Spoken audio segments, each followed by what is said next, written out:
Come back to order.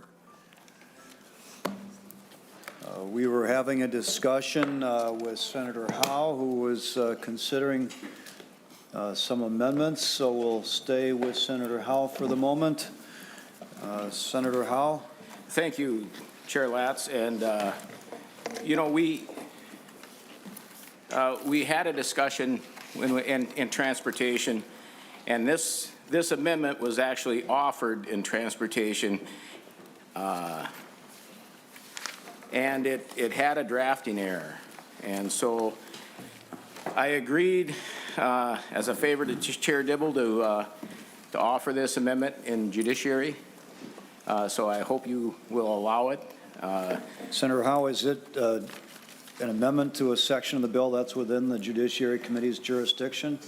Well, it probably is not, but it was I withdrew it to get it redrafted as a favor to Dibble, Senator Dibble, so we didn't tie up that because we were going long there. So, and it deals with the fact that it talks about the proof of residency, and that's where it discusses.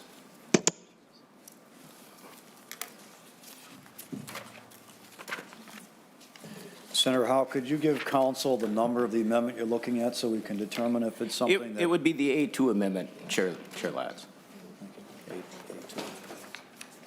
Is it okay if we pass it out? Yes. Right now, so we can take a look at it at least, and then we'll, you know, I'm reluctant to weigh into Transportation Policy Committee jurisdiction here in the Judiciary Committee, but let's see what it is first. Can I, you want me to explain it? Yeah, why don't you go ahead and explain what it does, and we'll decide how we want to proceed. This amendment deals with the fact that the bill does not require proof of residency. And this amendment has nothing to do, nor does it address lawful status. It only addresses where someone lives, and it treats everyone the same. It does not separate anyone out. The bill, in my opinion, degrades the proof of residency required to meet resident. It basically eliminates almost the requirements to meet residency. And with that, it degrades the integrity of the driver's license. What this amendment would do is it would provide for a conditional designation, much like a veteran status designation on a driver's license. It does not, it designates a conditional status, which means that residency has not been verified. Doesn't mean anything about, doesn't talk about lawful status. It just means that even if you or I went in and did not provide proof of residency, it would just have a mark, just the similar as a veteran status designation that would say it's a conditional license, and all it means is you didn't provide proof of residency. So that anyone that does not provide proof of residency would get this designation as conditional. It could be on the back of the driver's license. It could be, I would assume it would be much like a veteran status. And that's all it would be. And this bill allows other documents to be used that DVS doesn't know how to verify. So this just ensures that if it says, has a conditional mark on it, it just means that the residency requirement has not been verified by documents submitted. That's all it does.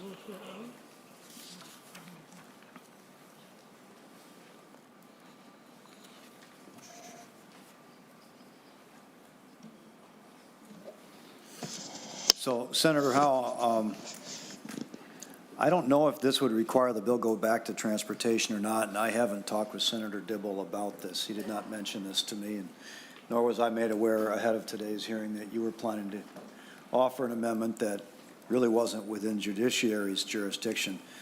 My understanding is that there were a couple of amendments in transportation that dealt with putting markings of one sort or another on the driver's license. Is that right? Senator Howe? Yes, there was. This was not one of those, though.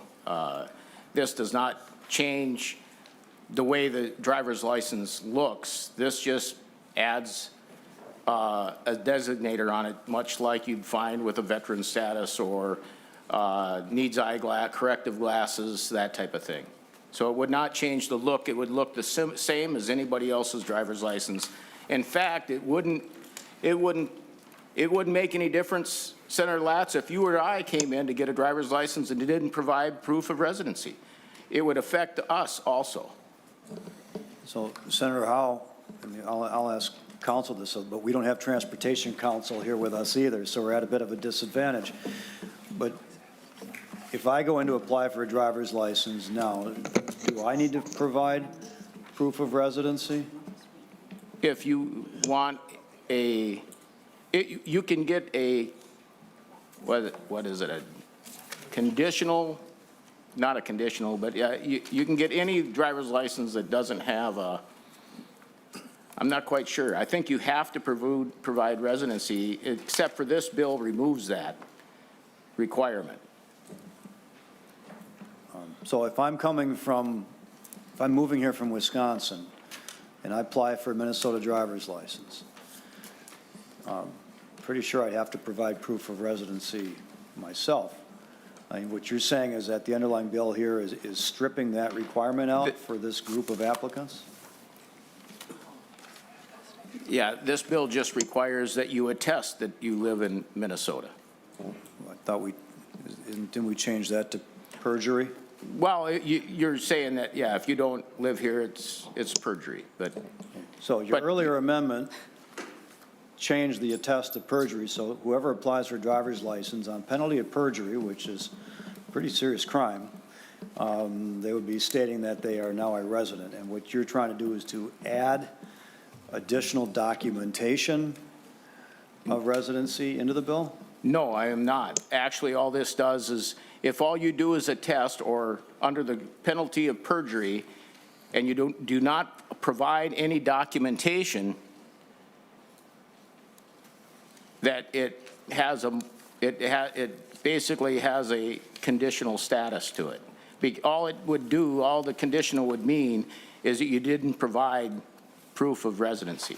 Because right now, if you use that driver's license that you, under the penalty of law, under the penalty of perjury, you still didn't provide any documentation, and no one that's using that document, if you go to open a bank account or whatever, no one knows whether that you provided proof of residency or not.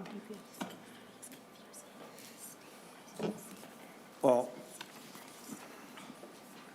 Senator Howe, it looks like your amendment has two parts, so I'm trying to figure this out.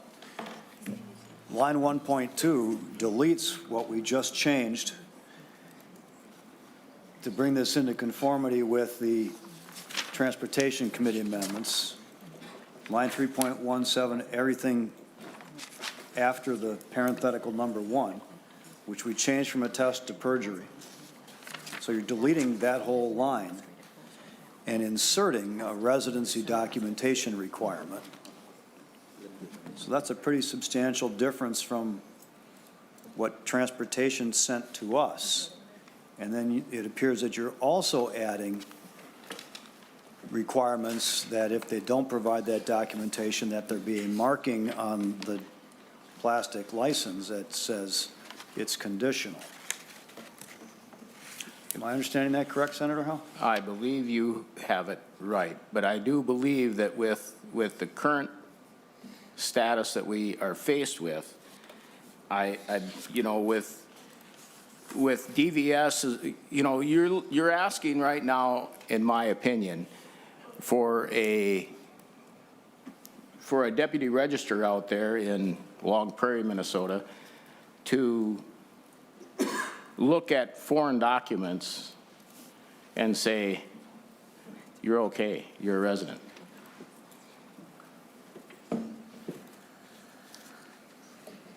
I'm sorry, Senator Howe, but I don't see where the foreign documents come in here. It looks like the residency Well, assertion is by perjury, and I'm not sure there are any other document requirements, but this is, or maybe that's later in 17106. I see it in section 4. This is the disadvantage of not dealing with this in transportation committee. Senator Champion, you had something to help us with this? Just a couple things, Mr. Chair. And we do have someone from Driver Vehicle Services that's here too. And when this was brought up before, it was clear that when it comes to attestation, everyone has to just say, this is who I am, right? And the other thing that this is doing is requiring for there to bear the word conditional, which means that will be on the driver's license, which will certainly makes this driver's license jump out to someone else and really kind of get to the whole immigration status, which is the very thing that we don't want to happen. And Mr. Chair, if you also look under the administrative rules, it already says exactly what it is that I'm saying around one has to attest. And so we don't think the folks with this driver's license should have to do anything other than what others have to do, other than, prove citizenship, that we believe that they should not have to prove that. Mr. Chair, Senator Howe. this does not require proof of citizenship. It doesn't even ask the question. It just says provide proof of residency, and if you don't provide proof of residency, Senator Champion, it wouldn't make any difference if you couldn't provide proof of residency or I couldn't provide proof of residency. We're not asking for citizenship. We're just saying if you don't provide proof of residency, this is the document. It's regardless of who you are, where you come from. All it says is if you don't provide the proof of residency, it just has a much like a veteran status. If I want veteran status on my Mr. Chair, but if you look, Mr. Chair, if you look at subdivision 8, it already says you must attest to a resident address in Minnesota. So if you look at 3.17, it already has that. There's a requirement for that already.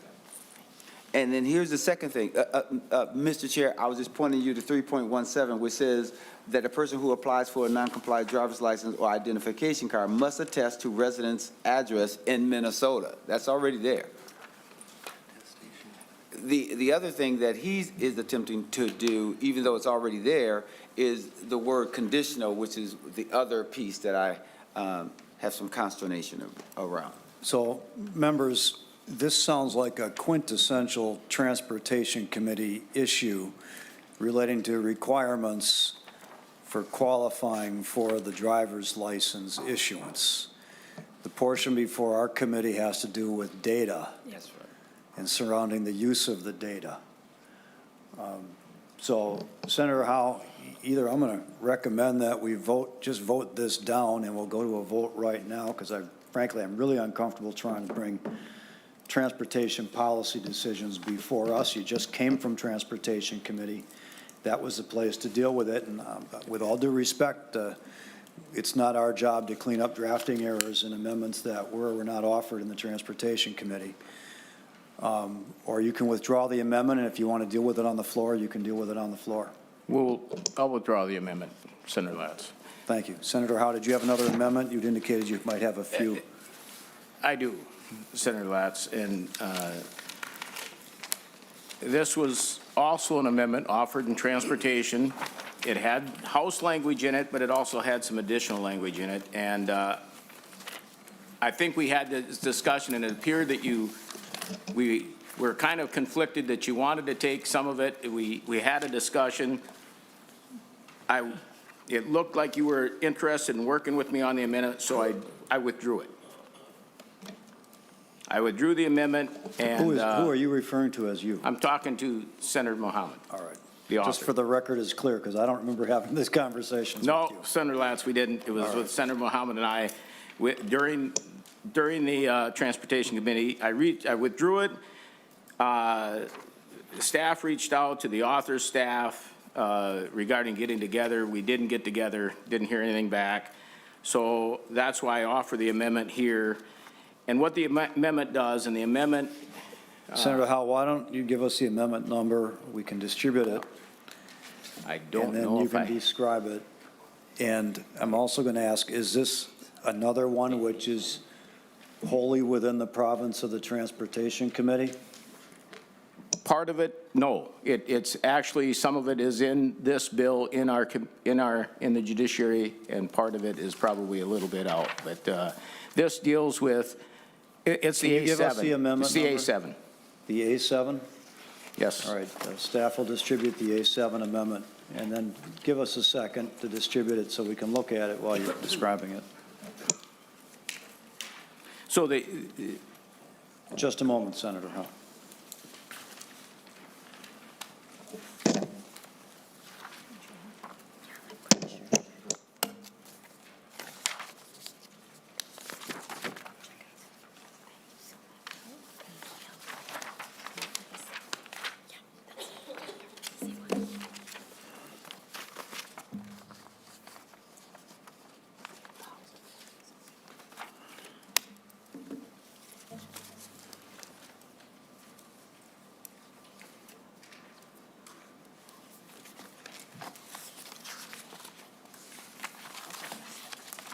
Okay, Senator Howe, you can describe your amendment.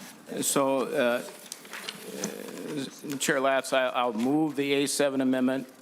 And the A7 amendment, what it does is the original amendment that we offered had some language where the information was going to be shared with only the Secretary of State. This does not change that, but the problem that we found with the House language, it does not provide for the gathering of that information anywhere in the bill. So all this does is it asks the driver's license agent to record the information so it can be provided to the Secretary of State. Because otherwise, if no one's gathering the information, there's going to be a blank sheet of paper going to the Secretary of State. So this just provides that the driver's license agent records that information to only give it to the Secretary of State that is provided back in 11.21 to 11.27 and also in 13.5 to 13.10. So that's where it is. If we don't gather the information and ask those questions, there will be no information to give to the Secretary of State. So this just gathers that information and provides it to give it to the Secretary of State. Otherwise, they're going to get a blank sheet of paper. So that's all the amendment does, Mr. Chair. And Senator Mohammed, I hope we can agree that if you don't gather the information, you can't give it to the Secretary of State. And that's the only place it goes. So. Senator Mohammed? Chair Latz, Senator Howe, we talked about this in transportation, and I think when we were talking, we had a discussion about the fact that the bill was still going through in Judiciary and Public Safety in the House, and they had actually a robust discussion about this, and I believe Representative Scott moved an amendment to ensure that something similar like this did happen. In the bill, we do allow Secretary of State to be able to obtain the information as long as he's not giving it to, or they're not giving it to immigration folks who are going to use this for the wrong reasons. But they are allowed to collect this information. Chair Latz? Senator Howe? Senator Mohammed, I agree that the information can get transferred, and that was the part of the bill that I was bringing House language in the transportation. But what it doesn't provide is it doesn't provide anywhere for that information to be gathered. So if the driver's license agent doesn't collect the information, the driver's license, DVS won't have, the data won't ever be collected. If you don't ask the question, to get the information, there won't be anything transferred to the Secretary of State. So this just requires the driver's license agent that is dealing with providing and asking the questions of the person getting the driver's license. They're going to gather this information, and that information, they are the ones that are going to be providing this to the Secretary of State. And I agree, that's the only place it's going. I'm not changing that language back in 11.11 and .2 to 2.7 and 13.5 to 13.10. That's the information, that's the part of the amendment that we also had in transportation. So that is already in the bill. I agree with you. So what we did was we just shortened this amendment just to collect the data, so they got some data to give to the Secretary of State. It doesn't go anywhere else, just to the Secretary of State. But if no one's asking the question, you don't have any information to give. Senator Champion. Thank you, Mr. Chair.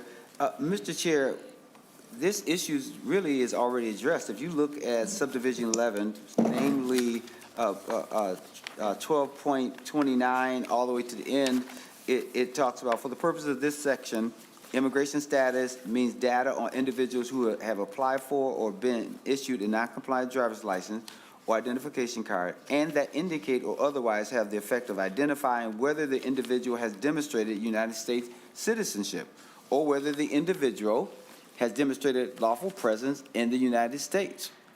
Immigration status data includes but are not limited to any documents specified in section 171.06. So what Senator Howe is asking for is already present. Chair Latz, Senator Howe. Senator Dibble, or Senator Champion, sorry, excuse me.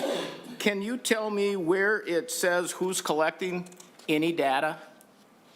I agree with you that that information is there, that all says that, but show me anywhere in the bill where someone's asking the question and gathering the data to provide. There's no, so that's all I'm asking to do. Mr. Chair, it appears that Senator Champion. It appears that the commissioner is collecting that data. So the department is already collecting that data. The commissioner is represented by the agents and the folks who work for them. Can you show me who in the... Senator Howe, please Thank you. speak through the chair. Thank you. Thank you. Can council show me, Chair Latz, where in this bill someone is actually asking the question and collecting the data? Ms. Primo. Mr. Chair, Senator Howe, and members, so although the bill specifically does not require the applicant to prove lawful presence or citizenship, there are documents that are being collected to demonstrate other factors that essentially do touch on whether that person has lawful status, lawful presence, or citizenship. The list of those documents are in section 5, which begins at page 4, line 20. I believe those are primary documents. And then on the next page as well, section 6, the secondary documents. Senator Howe. Thank you, Chair Latz. But the question is, I agree that identifies the primary and secondary documents, but it does not show anywhere where they're collecting that data to give to the Secretary of State. So if it doesn't identify who collects that data and that they should keep that data to give to the Secretary of State, that's the only thing I'm looking for is if no one is tasked with collecting it. Mr. Chair? Senator Champion. Specifically to his question, it's right at 13.5. 13.5 all the way to 13.10. It says, notwithstanding to any law to the contrary, the commissioner or a driver's license agent must not share or disseminate immigration status data except or within the division of the department that administers driver's license and to the Secretary of State for purposes of improving the accuracy of voter registration records under subdivision 7A. Chair Latz? Senator Howe. I agree. That section prohibits them from giving it to anybody but the Secretary of State, but it does not tell them to collect it either. So, Senator Howe, once again, you brought into the Judiciary Committee what is quintessentially a Transportation Committee jurisdiction, which is the questions that must be asked by Driver and Vehicle Services in determining whether the applicant is eligible to receive this form of a license. That's not really the Judiciary Committee's decision to make. That goes to the heart of the bill. The second part of what you're attempting to do here is basically a conforming change to that core question, saying once that data is collected, it's got to go to the Secretary of State for these limited purposes. But the question of whether that data should be asked for or must be asked for and collected is not really a judiciary question. That goes to the core of what the Transportation Committee considered in this bill. And I don't want to get the Judiciary Committee involved in transportation policy. Chair Latz, is Senator not Howe. this section, Article 2, part of, isn't that data protections? It's in the data, but the question is I'm asking, in this realm, who's gathering the data that we're supposed to give, Chair Latz? Senator Howe, your amendment A7 amends Section 3 of the bill, which is not within the Judiciary Committee's jurisdiction. Article 1, Section 3.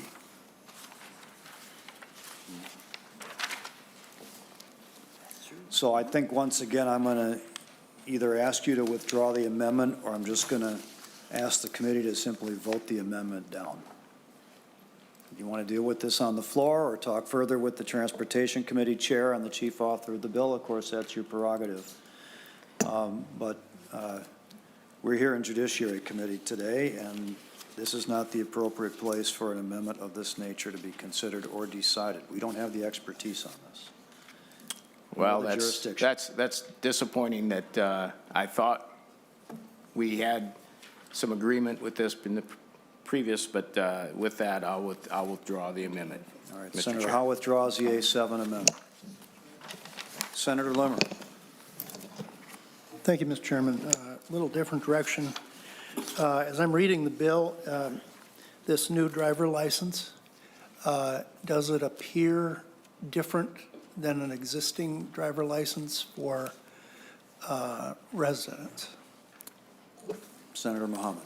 Chair Latz, Senator Limmer, it's the same Class C driver's licenses that everybody else got. I have the same exact one that we're trying to provide everybody to get. Okay, so, Mr. Chairman. Senator Limmer.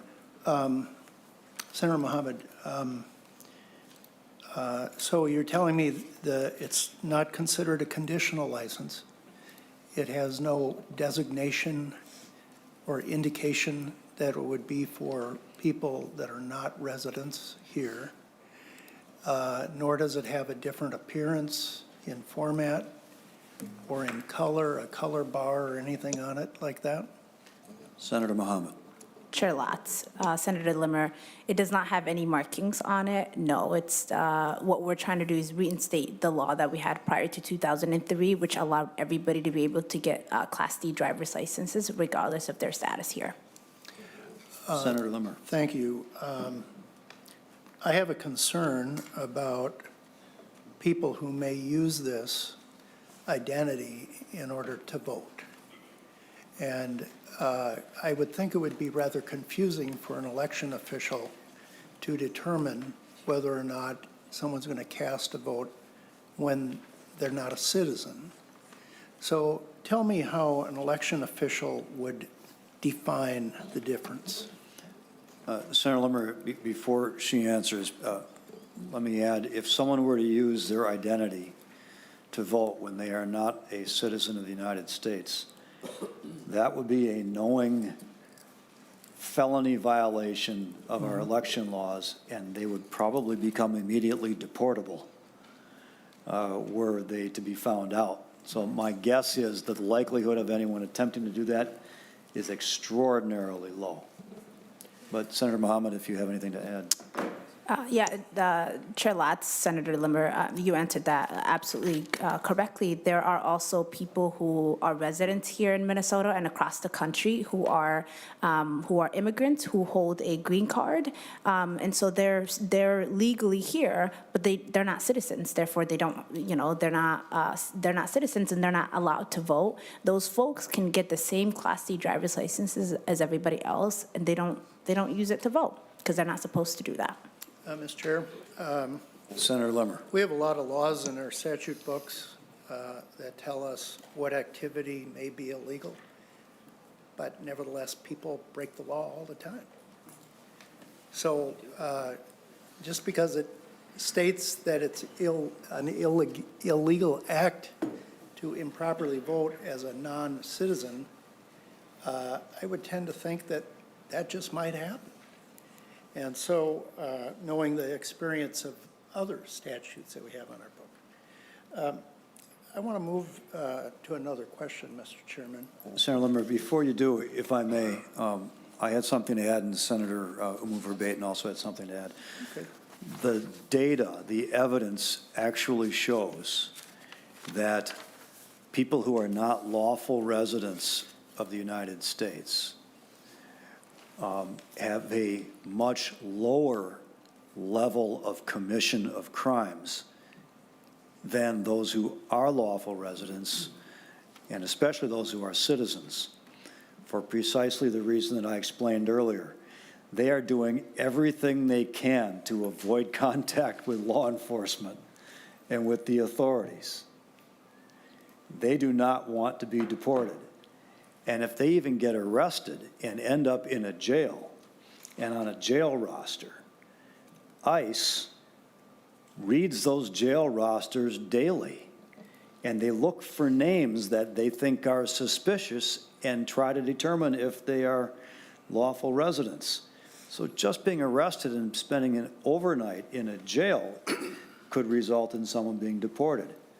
So it doesn't matter what crime, what particular criminal offense you're looking at, even misdemeanor level offenses, their rate of commission is far lower than others. So I understand theoretically the concern you're raising, but I think as a practical matter, it's practically non-existent. And then when you get to the issue of voter fraud on top of it, which itself is extraordinarily low in occurrence.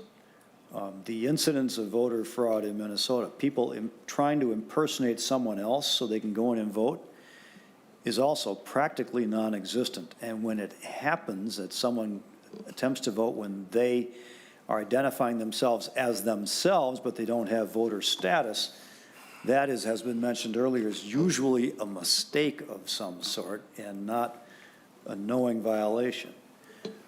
So that said, I think Senator Verbaeten also wanted to contribute to this topic, and Senator Limmer, and then we'll go on to your next question. Thank you, Mr. Chair. I echo all of those comments. I don't believe our Secretary of State is with us, but he has weighed in on this as well and said that the driver's licenses for all bill will not change Minnesota election laws at all.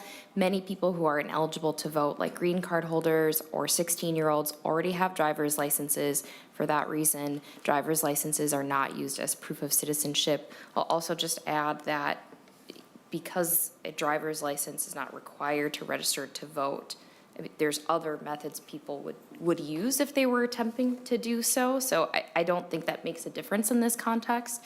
The Secretary of State's office is also receiving a list from the driver and vehicle services each month with those folks who are receiving driver's licenses and are on the U.S. on a temporary basis, and they'll run that against the voter file. So there's just a lot of steps in place here to ensure that wouldn't happen, and I I mean, folks who are undocumented fear deportation and are not going to attempt to register to vote and break the law and then risk their status. Senator Limmer. Thank you.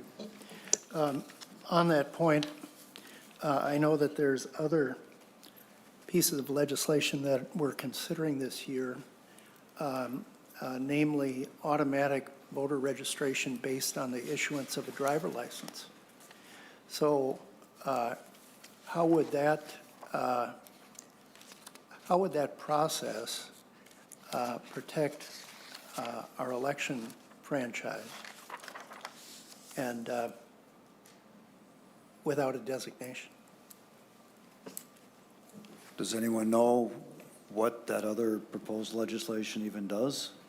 I mean, is anyone here who's in a position to testify to that? Senator Umu Verbatim? Thank you, Mr. Chair. I can weigh in on that as well. So the proposed automatic voter registration legislation is not going to be affected by this. They already account for the fact that non-citizens, such as green card holders, are eligible to receive driver's licenses in Minnesota and allow data to be queued for automatic registration only if that individual has provided supported documentation of their U.S. citizenship. Mr. Chairman, Senator Limmer. the bill that we're considering doesn't necessarily, or it goes beyond a green card holder. And so that's the concern for the accuracy that I'm raising this question. Senator Limmer, it sounds like that other bill would only do the automatic voter registration if there were in fact proof of citizenship that were provided to support that. So maybe there's not a conflict I'll here. save the discussion for when we're in front of that bill or whether it gets to the floor or not. Yeah, I mean, then we'd have both in front of us and we can compare them. Yeah, I do have one other question Senator on this Limmer. particular bill. On the last page on, page 13, it seems like we are creating we're prohibiting information not to be shared or disseminated who have applied for, been issued a non-compliant driver license ID card to any federal government entity. Senator Limmer, could you identify the line number you're looking at? Well, there's a couple of them, but mainly what characterizes the spirit of my question is lines 13.19 through 23. And there's also a smaller reference on 13.25.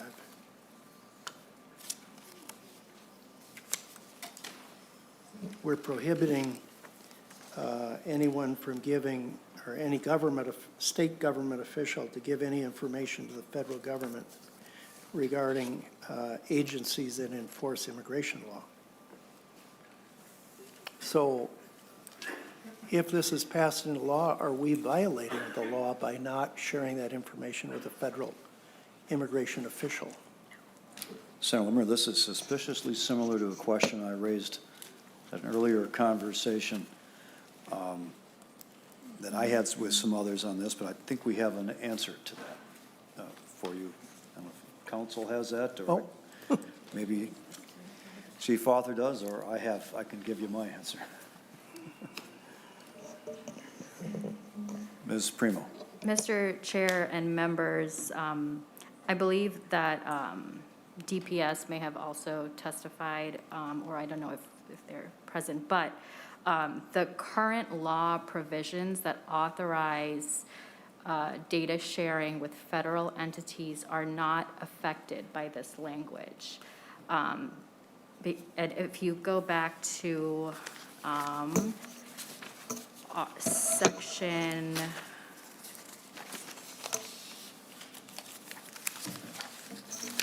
I believe section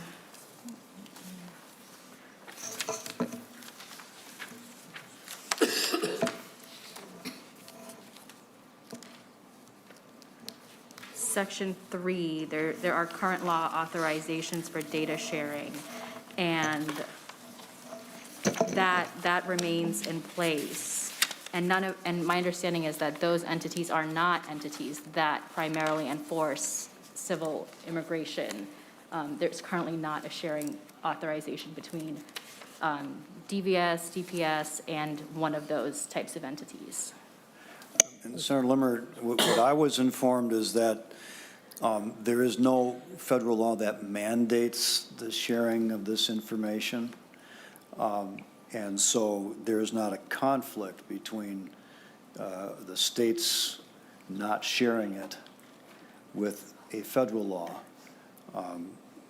But I'll note that the paragraph you were looking at does create an exception when there's a valid search warrant or court order.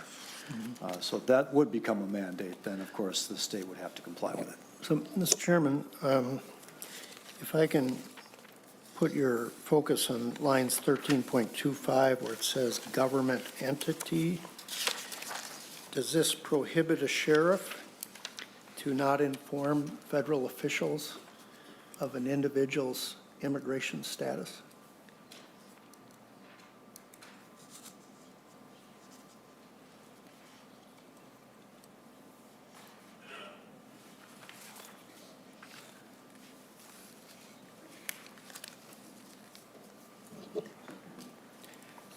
And that if he did, it would constitute a violation of the Minnesota Government Data Practice Act, and that sheriff may be subject to penalties and remedies?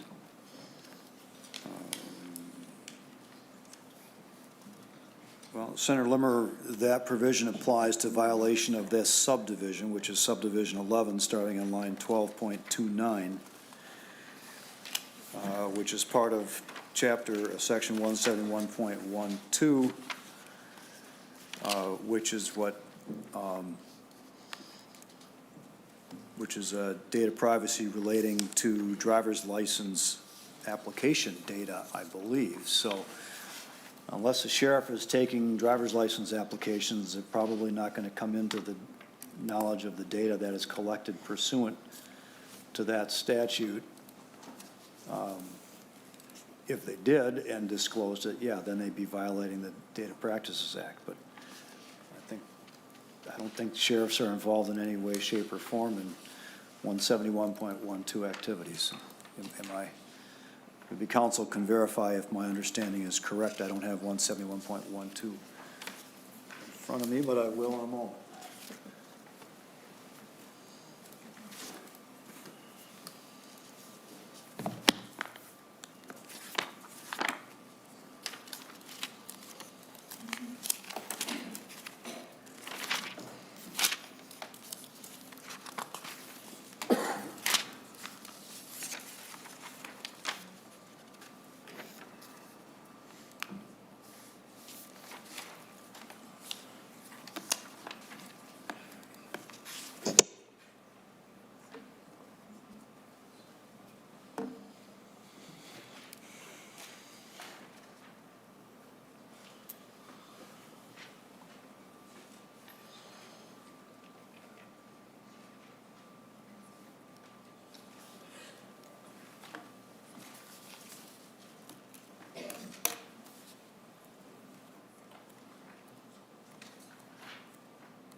Ms. Primo.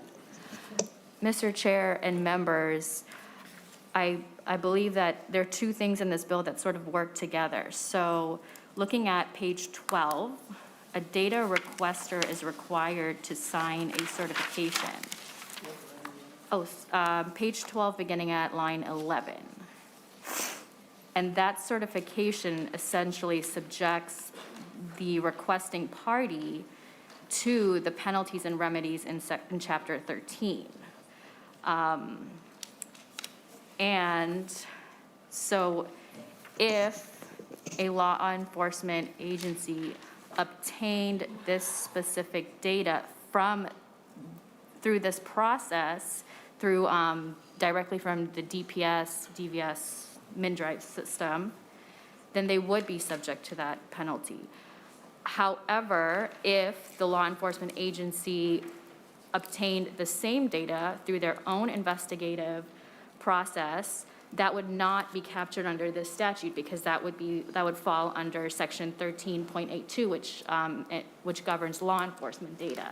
And so in that event, if for some reason they come to know the person's status or lack thereof, they can continue to share that information with federal agencies, entities, pursuant to their own practices.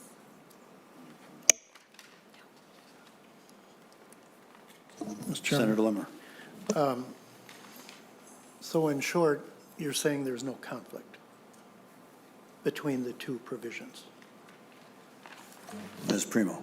Mr. Chair and members, no, there's not a conflict between this or 13.82. So in, Senator Limmer. Mr. Chairman, so in one respect, a sheriff would be prohibited and be subject to a violation under one of those provisions, and if in another law enforcement practice, he would not be, depending on how he accumulated the data. If he got it from the previous data file, he could not use that.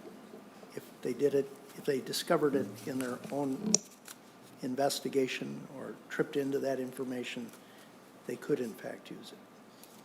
All right. Thank you. Any further questions or discussion from members of the committee?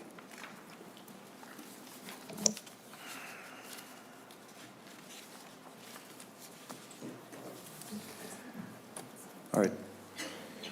Senator Umu Verbeten, to move the bill? Oh, Mr. Chairman, you're talking about on the bill now? On the For bill. the discussion? Yeah, any further discussion on the bill? Mr. Senator Chairman, Pappas. I'm just really excited to see this happen, and I just wanted to mention something about history, that under Senator Champion, the Senate did actually pass something very similar to this. I believe Senator Champion, maybe it was 2014, and at that point, the House refused to take it up. So I'm very happy that the House has passed this. It's before the Senate, and this is a long time coming. Thank you. Members, Senate Council has a technical amendment to offer. Ms. Primo? Mr. Chair and members, on page 9, line 13, delete and, insert or. Senator Umu Verbeten moves to amend as described by council. Ms. Primo. Mr. Chair and members, page 9, line 13, delete and, insert or. Page 9, 13. Any questions or discussion on the amendment? Senator Howe. Well, because I got stuck in not being in the right, is this in Article 2 where we have, is that under our preview here? Senator Howe, Article 1, Section 9 is within our jurisdiction, and this is a technical amendment. Thank you. Any further discussion on the amendment? All in favor, say aye. Opposed? Motion prevails. The amendment's adopted. Any further discussion on the bill? Not seeing any. Senator Umu Verbatim renews her motion, or makes her motion. Go ahead, Senator. Yes, thank you, Mr. Chair. I move that House File 4 as amended be recommended to pass and move to finance. Mr. Chair, Senator Howe. I move to amend. I think this should go to state gov because it has rulemaking in it, and in our temporary Senate rules under 4.5, basically says all rulemaking must go through state gov. It's not one of our prerogatives. It's in rule under 4.5. And I can give you numerous examples in this bill, such as on line 3.2. It removes rules and prohibits future rulemaking. If you go to 4.11 and 4.12, that basically implies rulemaking. You go to 4.22, 4.23, 4.24, that's amending rules.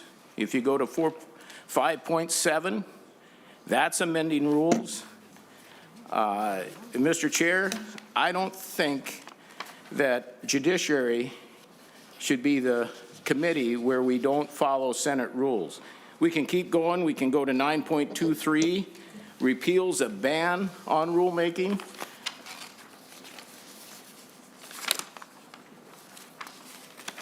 And finally, on the last page, in the repealer, we're repealing rulemaking, the limitation. So, Mr. Chair, this has rulemaking all through it, and under Senate Rules 4.5, I make the motion to send this to state gov.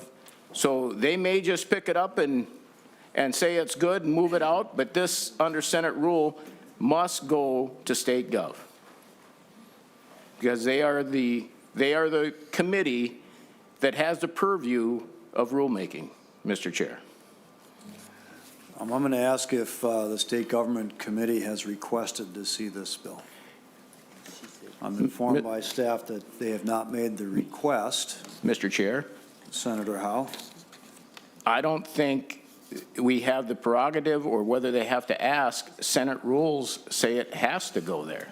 Senator Howe, I was getting one piece of information that would be helpful to know, because I would think the State Government Committee would request it if they felt it was within their jurisdiction. So that was one piece of information to inform our decision. Hold on just a moment. We're going to get a little more information here.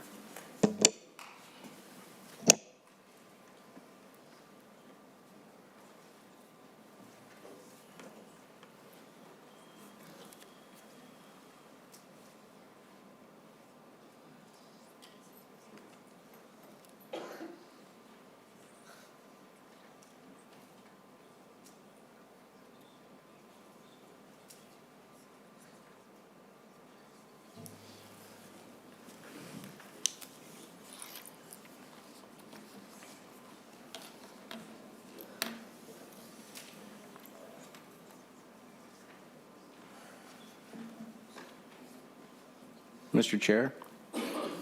Senator Howe. Chair Latz, it's no different than if a bill spends money, it has to go to finance by rule.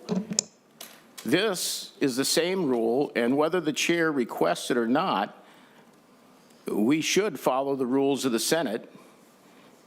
And because rulemaking is all throughout this bill, send it to the rulemaking, the body, the committee that deals with rulemaking, and send it there, Mr. Chair. And I believe that rules trump whatever a chair may deem necessary. Senator Howe, I would agree with you. There is some uncertainty based on the guidance given to council whether or not this necessarily implicates the State Government Committee with regard to rulemaking, and I'm not comfortable personally making that decision. And so what I'm going to suggest is that we send it to the next committee that has requested it, which is Finance, and then you would have an opportunity on the Senate floor, if you disagree with that re-referral, to to object to it, it would automatically go to the Rules Committee, and the Rules Committee then would make a decision what the next appropriate committee stop is. So I'd recommend that path only because it seems to be some ambiguity or uncertainty according to council as to what the appropriate path is from the guidance they've been given.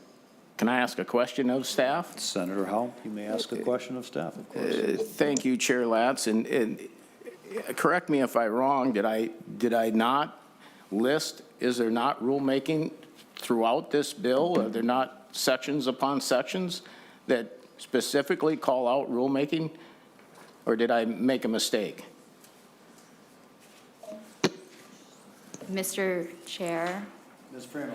and Senator Howe and members, I do not handle issues related to rulemaking, and I have been told that there is some gray area about this arguably authorizing rulemaking, and unfortunately, I have not been able to consult with State Gov Counsel. I have sent a message about whether this should, with certainty, go to State Gov.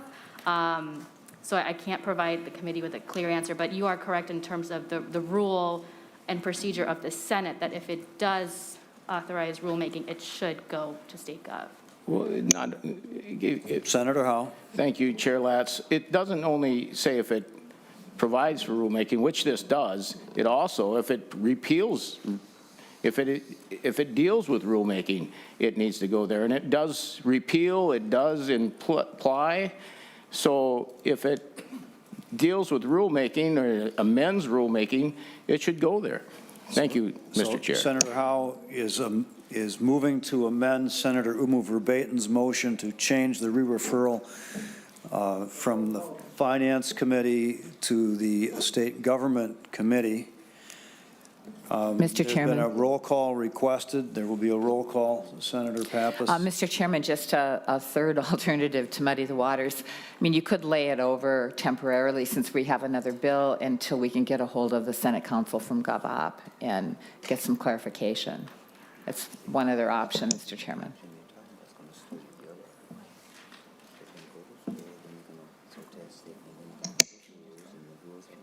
Senator Pappas, I think that's a good idea, and that will also give the chief author an opportunity to chat with the chair of state government and see if that senator believes that it should be going there. So what we're going to, Senator Mohammed, what are your thoughts on this? Chair Latz, Senator Howe, this also came up last time when we were in transportation, and we've been in discussion with Senate Counsel, and there is a gray area. But I'm more than happy to go to state and local gov to have a thorough conversation about this once again. Well, what I'm going to do is I'm going to lay the bill on the table at this time, and we're going to give an opportunity. I'm sorry to make you stick around beyond this, but give an opportunity to reach out directly to Senator Murphy and also to get some feedback from counsel, Senate counsel for State Gov Committee. And if we are unable to resolve it with that input, then I'm going to recommend we send it to Finance as originally planned, because that's the path council was recommending on this. And then if that is not acceptable, then the Rules Committee can decide what the rules require for the path of this bill. So for the moment anyway, we're going to lay the bill on the table, and we'll start with our next bill.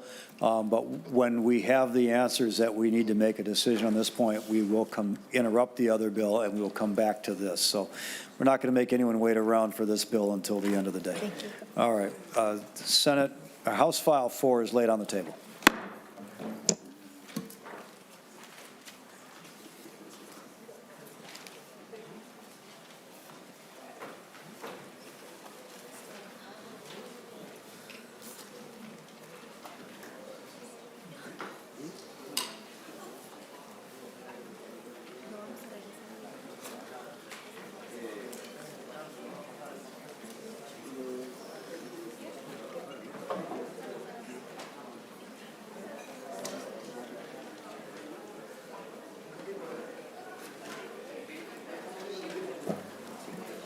Next on our agenda is Senate File 70. Senator Maye Quade, come on forward to the presentation table, please.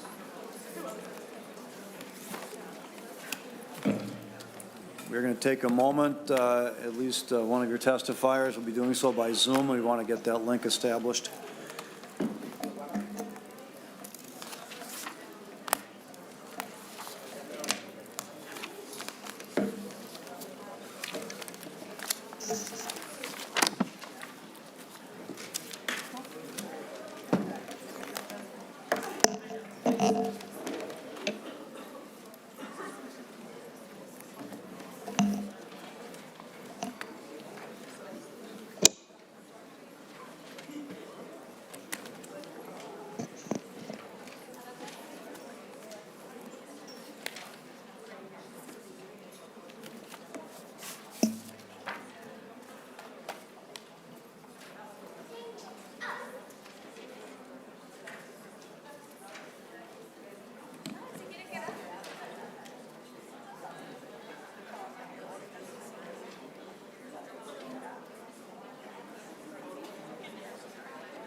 All right, Senator Maye Quade, what we're going to do is introduce, you can introduce the bill and its broad parameters, make your presentation about it.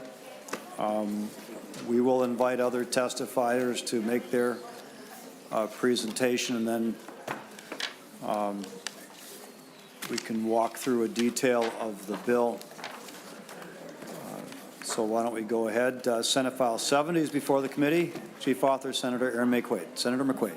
Thank you, Mr. Chair. Thank you, Vice Chair Uma Verbate and members of the committee. Good afternoon. First, I want to thank you for your time considering important bills before you today. I know it's cold. I'm sorry, Senator Maye Quade, Totally I'm fine. sorry. Members of the audience, if we are still conducting business here in the committee, if you would like to converse, you may do so out in the hallway, please. If you choose to remain in the room, you are welcome to, but please remain quiet so we can conduct our business. Thank you. Senator Maye Quade. Mr. Chair, I was thanking the committee for your time today. I know it's cold. You're digging into statutes, which can be demanding, and so I want to thank you for your time and your attention and your patience. So today I present to you Senate File 70, which is the Reproductive Freedom Codification Act. Over the last 50 years, in 3 separate court cases, Minnesota courts have repeatedly found abortion restrictions passed by this legislature to be unconstitutional, and they have affirmed again and again and again that Minnesotans have the fundamental right to make private decisions about whether and when to become a parent without the government interfering or trying to sway them one way or the other. In fact, every single abortion restriction that a Minnesota court has ruled on in the last 50 years has been struck down as unconstitutional. So this bill before us today, Senate File 70, the Reproductive Freedom Codification Act, repeals these unconstitutional laws from our legislative code and eliminates outdated and harmful laws that are still on our books. The unconstitutional and outdated language that litters our statutes causes confusion amongst providers, forcing them to consult lawyers before providing basic health care to their patients. It has the effect of limiting safe legal pregnancy care from Minnesotans and Senator those— Maye Quade, you're going to have to forgive me. Yeah. We already have an answer on our Oh, okay. previous Yep. bill. So Pause. if anyone wants to notify the members of the public that have left the room and are now gathered in the hallway, we'll give a minute or two for them to come back in if they wish to do so. And we also need our chief author back as well. So we're going to lay Senate File 70 on the table. We're going to address House File 4 and let those people move on their way, and then we will go back to Senate File 70.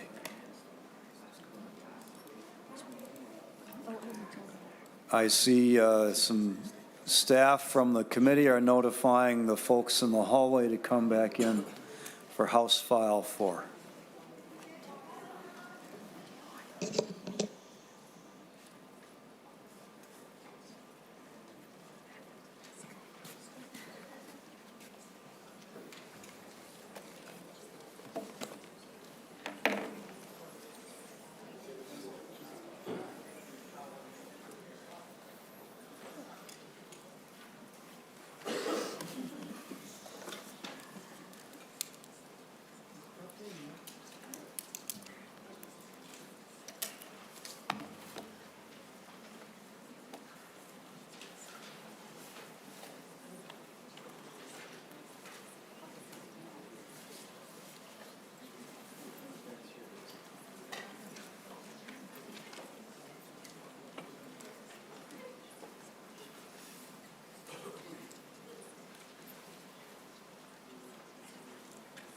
Well, to members of the public, this is not the most exciting part of state lawmaking, but it is something that we have to do to make sure our process works properly. We have some information. I'm going to ask counsel to explain the input we now have. Ms. Primo.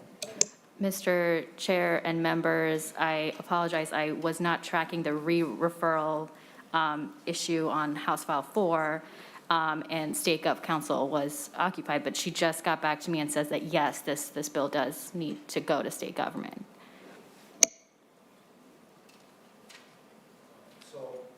I'm going to recommend that we do it this way, that we've got House File 4 is back before the committee. When we left off procedurally, Senator Howe had proposed an amendment to Senator Umu Verbaten's motion to pass House File 4 with a recommendation to pass and re-refer it to Finance, and the amendment was to re-refer it to State Government Committee. So why don't we just take a vote on Senator Howe's proposed amendment? Any discussion? All those in favor say aye. Aye. Opposed? The motion carries. The amendment is adopted. Now we have before us Senator Umu Verbaten's motion that House File 4 be recommended to pass and be re-referred to the Senate Committee on State Government as amended. Any further discussion on that? All those in favor say aye. Aye. Opposed? No. Motion prevails. All right, the bill is now going to the State Government Committee. Members of the public, if you can watch your notices or wherever you get your information, and that will be the next committee stop. Thank you, Senator Mohammed. Senator Champion. Thank you so much, Thank you, Mr. Senator. Chair. Okay, now, members of the public, if you will please be quiet as you exit the room. We're going to go right back into Senate File 70 and invite Senator Maye Quade back to the testifier table.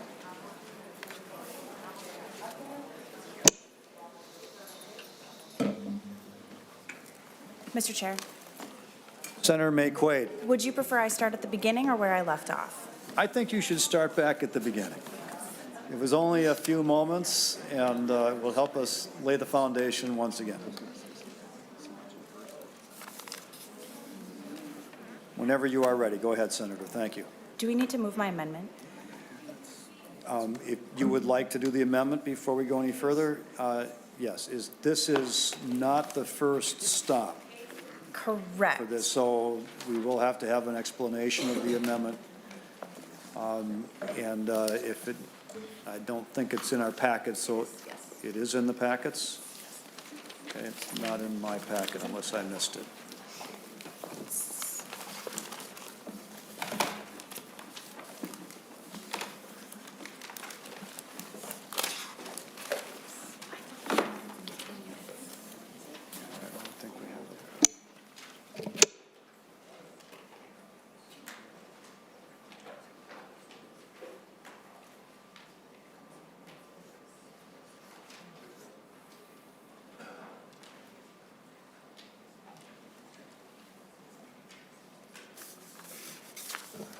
All right.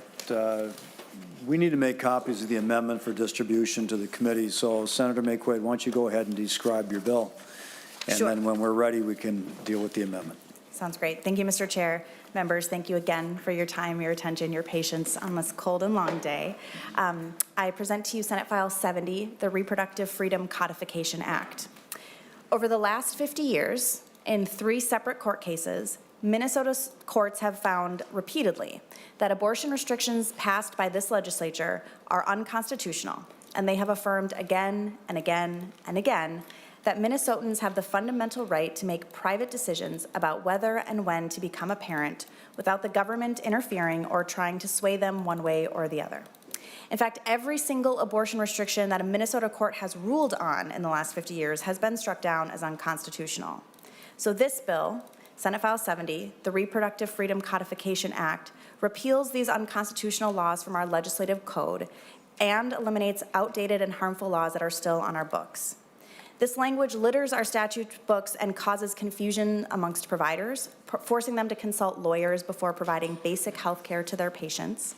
It has the effect of limiting safe, legal pregnancy care for Minnesotans and those who travel to our state. And it ultimately endangers every pregnant person whose healthcare decisions are being guided by unconstitutional laws rather than their health. This is all the more important in a post-Roe America, where every state surrounding Minnesota has either banned or plans to ban abortion, and where we've seen zombie laws be resurrected and become enforceable, like in our neighboring state of Wisconsin, where an abortion ban from 1849, which was a full century plus before all women gained the right to vote and a full decade before emancipation, has gone into effect. In 1995, the Minnesota Supreme Court ruled on a case called Doe v. Gomez. The question before the court was, can the Minnesota legislature prohibit taxpayer dollars from paying for abortion care and related services? And the Minnesota Supreme Court said no. The state can't preference one pregnancy outcome, carrying to term, over another, abortion. But further in this decision, the Minnesota Supreme Court found that the fundamental right to privacy guaranteed in the Minnesota Constitution includes both the right to have an abortion and the right to decide to have an abortion without the government interfering. I'm going to quote the decision for you here. So this is the Minnesota Supreme Court. In reaching our decision, we have interpreted the Minnesota Constitution to afford broader protection than the United States Constitution of a person's fundamental right to reach a private decision on whether to obtain an abortion. We can think of few decisions more intimate, personal, and profound than a person's decision between childbirth and abortion. We therefore conclude that the right to privacy under the Minnesota Constitution encompasses the right to decide to terminate a pregnancy. Members, you'll recognize some of this language as the foundation for the PRO Act, which was signed into law earlier this week. So that's what's been happening in the Minnesota courts for the past 50 years. But also for the last 50 years, there has been a movement to ban abortion, or a renewed movement to ban abortion, that has been happening through state legislatures. And yes, this has involved outright abortion bans like we've seen in other states, but more commonly, this has involved laws that were passed that were predicated on some old arguments created by a white supremacist who kind of led the one-man campaign to ban abortion in the 1800s. But these are laws like preventing advanced practice clinicians from providing abortion care even though it's within their scope, and they're able to do so, criminalizing doctors who provide abortion care, threatening them with felony or misdemeanor penalties for not reporting the age, race, and income level of their patients to the government, and laws that shame and stigmatize people who have abortions by requiring doctors to read scripts filled with medical misinformation and irrelevant information to patients before they can access care. Members, I want to be really clear, there is no other healthcare procedure in law that is treated this way. And before we discuss the bill, I really want to set this foundation. Abortion is very safe. It is among one of the safest medical procedures a person can have. It's safer than having a colonoscopy. It's safer than having a tooth extracted. All three are very safe. Abortion is just the safest. Medication abortion, which is about 60% of abortions in Minnesota, is safer than over-the-counter Tylenol and is safer than Viagra.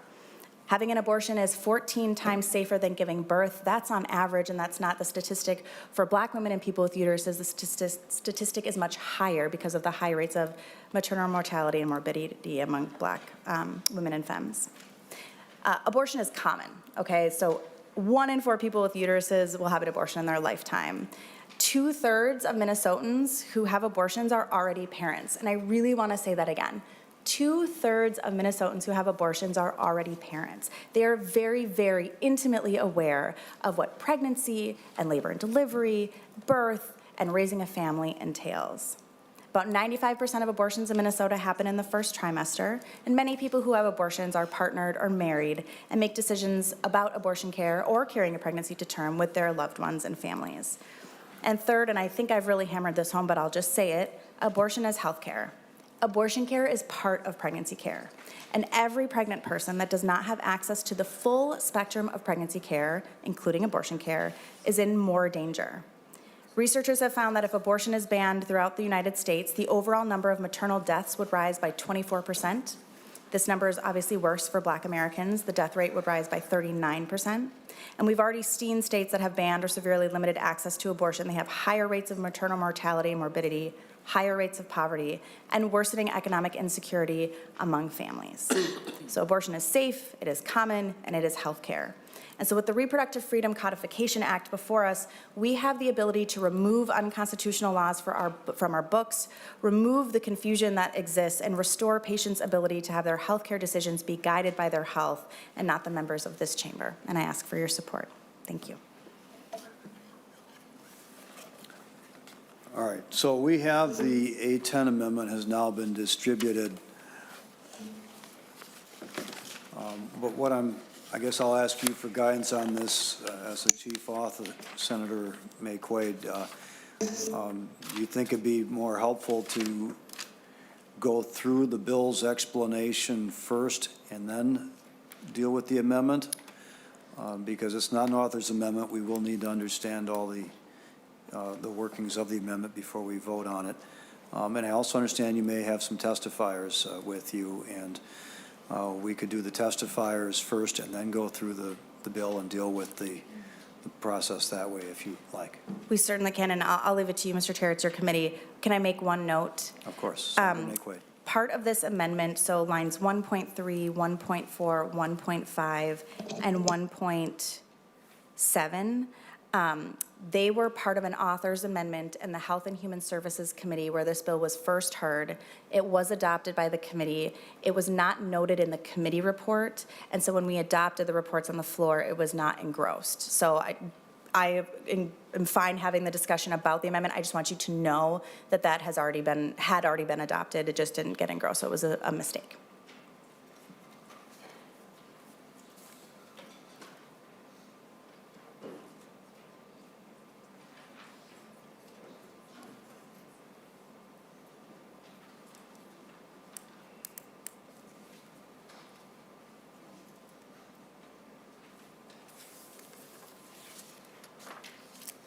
So, members, council is informing me that lines 1.2 to 1.5 and 1.15 to 1.16 are the portions that were not properly captured in the committee report at the last committee stop, which was the first committee stop where it was adopted as an author's amendment. So I'm going to recommend that we simply readopt those portions of the A10 amendment right now, treating it as an author's amendment, and then the substantive part of the amendment that would not be included at the middle section, we do it that way. Senator Limmer?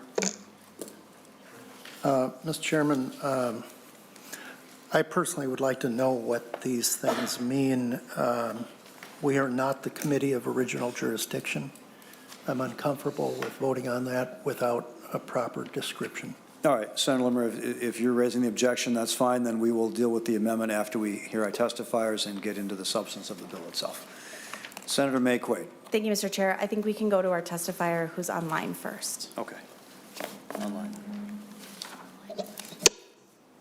It appears that they may not actually be online with us at the moment. They have been invited. That's okay. I will invite Christy Hall to join me.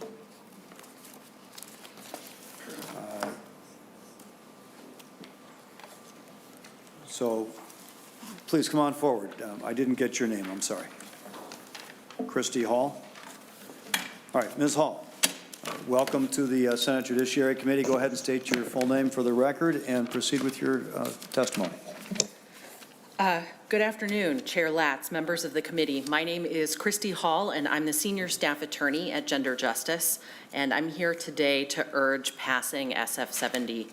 In 2019, Gender Justice filed a lawsuit challenging abortion restrictions in the state. Last July, a judge determined that these restrictions were unconstitutional and permanently blocked their enforcement. And I want to note, I've heard testimony on this bill in other committees that noting that the case is still ongoing with some belated attempts to intervene, but I agree with our Attorney General, who has stated that ongoing litigation is unlikely to change the outcome. These statutes are unconstitutional. Passing SF 70 would get these laws off our books for good. Leaving unconstitutional statutes creates dangerous legal ambiguity for providers and patients in our state. And one of these harmful anti-abortion laws is the two-parent notification requirement for minors. Until it was struck down last year, this was one of the most extreme in the country. It required minors seeking abortion care to prove they'd notified both parents, even if they didn't know where the parent was or their relationship was abusive. And if they didn't, they were forced to go in front of a judge. SF 70 would also remove invasive reporting requirements specific to abortion, including how much money patients make, the number of miscarriages they've experienced, the specific reason they're having an abortion, and how they paid for it. And under the law as written, providers who do not report this could be charged with a felony. The data is then publicly reported by the state, an egregious invasion of privacy. I've heard, again, previous testimony on this in front of other committees arguing that this data is anonymous and therefore unconcerning, but especially in smaller counties, the amount and intrusiveness of the information that's collected and then published means that it might be possible, hypothetically, to identify the patient. No other health care is treated this way.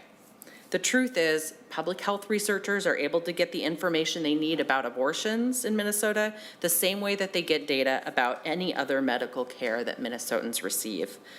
These restrictions exist for the purpose of stigmatizing, segregating abortion care, and making it more difficult to obtain. We need to trust doctors and Minnesotans, and I urge you to pass SF 70. Thank you. Thank you, Ms. Hall. Senator Maye Quade, I think we're still waiting for some testifiers to join us online. Do you have another testifier in person, Kat Roan, or I I believe? do, Mr. Chair. I'm going to invite a storyteller to come forward. Okay. Oh, I'll invite Kat Rowan to come forward, yeah. Whatever order you wish to take them in Thank you. is fine with us. All right, welcome to the committee. If you go ahead and identify yourself on the record, present your remarks. Good afternoon. Thank you, Senator Maye Quade, Chair Latz, committee members. My name is Kat Roan. I am the Executive Director for Outfront Minnesota, our state's largest LGBTQ plus advocacy organization. I testify today in support of this bill. The freedoms to make choices about our bodies, our lives, and our futures are deeply important to all Minnesotans, but they hold a special significance for members of the LGBTQ plus community who have only within my lifetime been able to achieve that same recognition under our state's laws. The statutes in consideration today touch an array of areas in which the state has sought to regulate decisions about bodily and personal autonomy, and they stand in contrast to the many court rulings, legislative actions, and measures that have affirmed Minnesotans' right to privacy. In Doe v. Gomez, as Senator Maye Quade already mentioned, Minnesota affirmed our constitutional protections for the right to seek an abortion. And again, citing Gomez in 2001 ruling, our state's anti-sodomy statute in Doe v. Ventura affirmed the expansive right to privacy guaranteed by our state. LGBTQ plus individuals have abortions and seek reproductive care. And we also recognize that our civil rights are deeply intertwined within the same fundamental rights in question today. These are our rights to bodily autonomy, our understandings of who we are and who we love, and our choices about when, if, and how we build our families. These are deeply personal decisions, and for members of my community, they have been far too long scrutinized and even criminalized by the state. Today, you have an opportunity to ensure that the laws on our books are consistent with our Constitution and the values of our state, and to affirm the rights and dignity of every Minnesotan. I ask you to vote in support of SF 70. Thank you. Thank you for your testimony. Is there anyone else in the room, Senator Maye Quade? I'm going to invite and testify, or excuse me, a storyteller forward.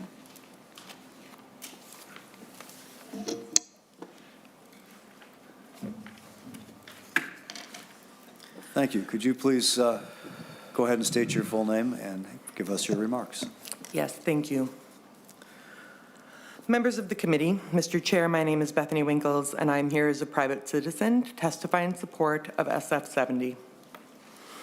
In 2018, pregnant with my first child, I received the unimaginable news that my son had trisomy 13, a chromosomal abnormality that is deemed incompatible with life. My husband and I were overwhelmed with the pain of the situation. After seeing multiple specialists, we decided to end my pregnancy and our son's development before his body could cause him pain and suffering. I had a second trimester abortion, and while the trauma and sadness of losing my child will always be with me, I am only grateful that I had the ability to access safe, compassionate, and professional health care, specifically my surgical abortion. I could speak to the indignity of many of the restrictions repealed in SF 70, but as time is limited, I will focus on two that are importantly connected and unnecessary, both of which added insult to the serious injury of my child's impending death. Upon making the decision to terminate my pregnancy, I was referred to the University of Minnesota's hospital by my specialist. I began trying to schedule my surgery, all the while dreading saying goodbye to my son, but also terrified that as he grew, he would begin to struggle and possibly die inside of me. It was December, and I was to find out that many people were trying to schedule surgical procedures as they had met their deductible for the year. Additionally, as I was having a second trimester abortion, I legally had to have my procedure in a hospital setting. As timing and hospital access weren't quickly lined up, I passed a point in fetal development where the surgeons I could schedule with were severely limited. I had to be seen by one of only a few surgeons who performed abortions at my stage of pregnancy. While the surgeon's schedule was challenging, I was finally able to schedule my procedure over 2 weeks after I began trying. If Minnesota didn't require every abortion, even medical, non-surgical abortions, to be conducted by a doctor, my doctor could have spent her time and expertise more quickly assisting patients that did require surgical abortions, patients like me. While 2 weeks may not seem long, I remember that time as an excruciating purgatory. I could go on and on about the psychological pain and the righteous anger that I have felt regarding my experience with the 24-hour waiting period, as well as the law regarding fetal remains. I will simply say they are unnecessary. Healthcare choices in general, and the choice to access abortion care specifically, are private, nuanced, and unique. Inserting medically unnecessary restrictions in an attempt to anticipate the needs of patients is not only harmful, it is arrogant. Even if you believe yourself to be well-intentioned in your support of these restrictions, please hear me that the impact of these restrictions can be agonizing. As someone who has had a second trimester abortion, I track the policy debates around abortion closely. I listened last week during the Senate debate as members justified amendments attempting to restrict abortion access by sharing tragic stories of loss. Those amendments made no room for my tragic story of loss. They had no exceptions for my situation. At the same time, I have heard members describe situations like mine as not really abortions, or not what we are talking about. I had an abortion, and these restrictions impacted me. As you continue this debate, please do not erase my story from your framing of the issue. To be clear, I am fervently pro-choice. I believe that abortion is health care and that the decision to carry or end a pregnancy should only be made by the pregnant person.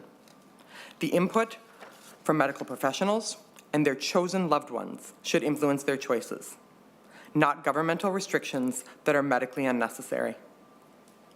I am clear on my values, my choices, and my advocacy on this issue.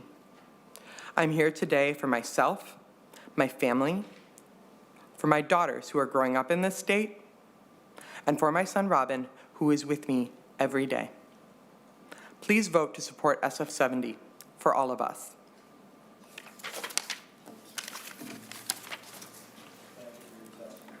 Thank you for your testimony, Ms. Winkles. We are still waiting for Ms. Miller to join us on Zoom, so I think we will, let's do the testimony from others who have signed up in opposition to the bill. We'll start with Professor Collette from St. Thomas School of Law. Professor.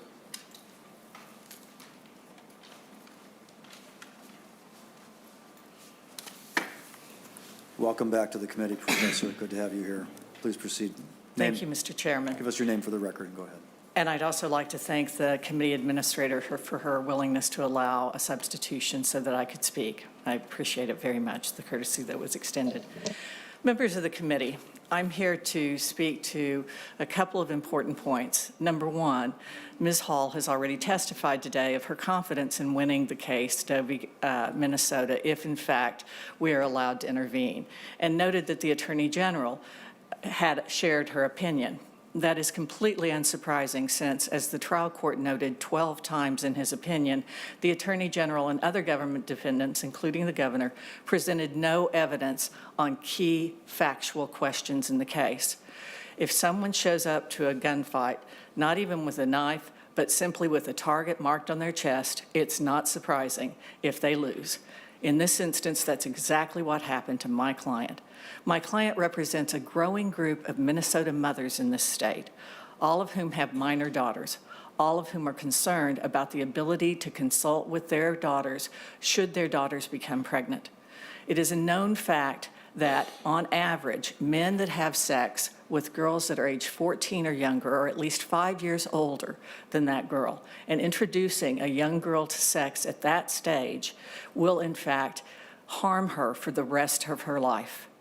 That possibility of statutory rape is something that parental involvement protects against. When I was testifying in Congress on the Child Interstate Abortion Notification Act, there was testimony about a woman by a mother whose daughter was raped by her next-door neighbor. The next-door neighbor's mother took her to an abortion clinic and identified herself as the child's mother, and then she dropped the girl off after she had obtained the abortion for the girl when she was 2 miles away from home. Thankfully, the girl's mother was a nurse and recognized some of the problems that were occurring and intervened in that case. This bill repeals every single protection for women and girls in this state. It is irresponsible to leave this to the abortion industry to decide what to do. What is particularly appalling, as I said in today's op-ed for the Pioneer Press, is the fact that it also repeals the Born Alive Protection Act. The Born Alive Protection Act is a necessary piece of legislation because of the medical ethics of the American Congress of Obstetricians and Gynecologists. It's often said that our homicide law will be sufficient, that we're not repealing an infanticide law. I'm unaware of such a law. I assume they're referring to the homicide law. But in that instance, according to the American Congress of Obstetricians and Gynecologists, a doctor performing an abortion has only one patient, regardless of the stage, one patient alone. If the child survives the abortion attempt, that doesn't change. In contrast, obstetricians treating women who want their pregnancies have two patients. They have an obligation to both the child and the mother. The Born Alive Protection Act makes it clear that a doctor who is performing an abortion that a child survives in has an obligation legally to provide reasonable medical care to that child, oftentimes allowing it to survive and thrive. We know of at least 3 cases from the unregulated industry of abortion in the state in the latest report where children have survived abortion. There's estimates that there are 150 in the country. And again, the fact that we're getting rid of mandatory reporting if this law passes suggests a completely irresponsible approach to a unique industry. The abortion industry has changed. The advent of chemical abortion has in fact changed the nature of abortion. And the most recent article published on that particular practice is that it affords 4 times greater risk than a surgical abortion, even in the first trimester of pregnancy. You've also heard that abortion is safe. It is true that abortion's mortality and morbidity rate in the first 8 to 12 weeks is lower than that of pregnancy. But after that point, it begins to grow, and in fact, by the time we get to 20 weeks, it is 9 times more likely to create maternal morbidity and mortality, and that's according to the Centers for Disease Control. I beg the members of this committee to please be responsible and not allow this bill to progress any further. Thank you. Thank you for your testimony, Professor. Ms. Brenda Menarchikete? I'm sorry, I probably did not. I did this, you've testified before, and I Probably messed your name up then, too. So please go ahead and pronounce it for us, and then give us your remarks. Thank you, Mr. Chair. You were a lot closer than you were last time. Thank you, members. My name is Brenda Mann-Archiquette. I'm a member of the Iroquois clan, Oneida Nations, Tribe of Indians, and I'm here to testify my personal experience. At 17, I lost my virginity when my boss drugged and raped me. I became pregnant, and for 7 times I tried to have an abortion. 7 times for several reasons, like my personal check being declined, a credit card not being approved. I was turned away from the clinic. Protesters outside the clinic, and by the time a bomb went off in the clinic, I knew that I was meant to have my child.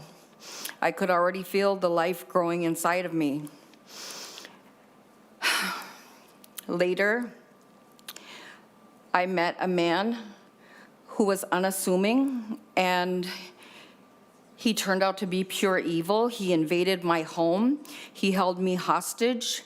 He raped me multiple times. He forced me into trafficking, into a lifestyle completely heinous. And after I became pregnant with his child, he was arrested by the federal authorities, and I did not want that evil growing inside of me. I wanted an abortion. And I did. And despite having anesthesia, it was extremely painful. I could feel the scraping. I could feel the pain of my uterus being yanked and sucked, and I fell off the table. I hated myself for murdering my child. Not immediately. The regret did not become immediate. I was fine with it at the time, but years later, it consumed me. I began a lifestyle of many poor choices, which caused me to become pregnant again. I lost myself in sex, drugs, alcohol, stripping, prostitution. The life that I had been forced into was the life I had only known. I became pregnant a couple more times, had abortions a couple more times, to the point where I hated myself for killing children. Not right away, but it eventually ate at me and ate at me and ate at me and consumed me to the point where I became suicidal. I felt like I should have died instead of my children. And it was from guilt and shame, wondering what could have been, what might have been. How old are my children now? What do they look like? How our lives would be different. My parents grieved the loss of their grandchildren. You know, my son wanted to know when his brother was coming, and I had to explain to him that he wasn't going to have a brother. His brother was never going to come. And I just know that after counseling, medication, therapy, checking myself into a mental institution, the guilt of murdering these children was just survivor's guilt. And it's very real. And it may not happen right away. You may think it's the best choice, but it's not. I mean, you have to think of the women, what the women think of. Afterwards, the regret, the remorse, it's not something you can refund or take back. And, you know, I understand that women do have abortions for medical purposes, life-saving purposes. But the bill that's written and the way that it's written is extreme. It's heinously extreme. There's no provisions. There's nothing. It's like, okay, your kid doesn't behave in school. What are we going to do? Bring him home and shoot him? What's next? How far does it have to go? This is not about self-body autonomy. This is about population control, it's about murder, and it's no consideration for the families, the people that these children, these lives affect. How many presidents have been aborted? How many senators have been aborted? These children do not have a voice, and I'm speaking for those unborn children. And I just pray and implore you to amend this bill, to vote no on this bill. This bill is just ridiculous. This really needs to be rewritten. I had a lot of things I wanted to say that I wrote down, but I just spoke from the heart today. This is just, it's mentally, emotionally, psychologically impacts everyone involved, especially the unborn child, who cannot say, hey, give me a chance to live. Thank you for hearing my testimony. Senator Chiquette.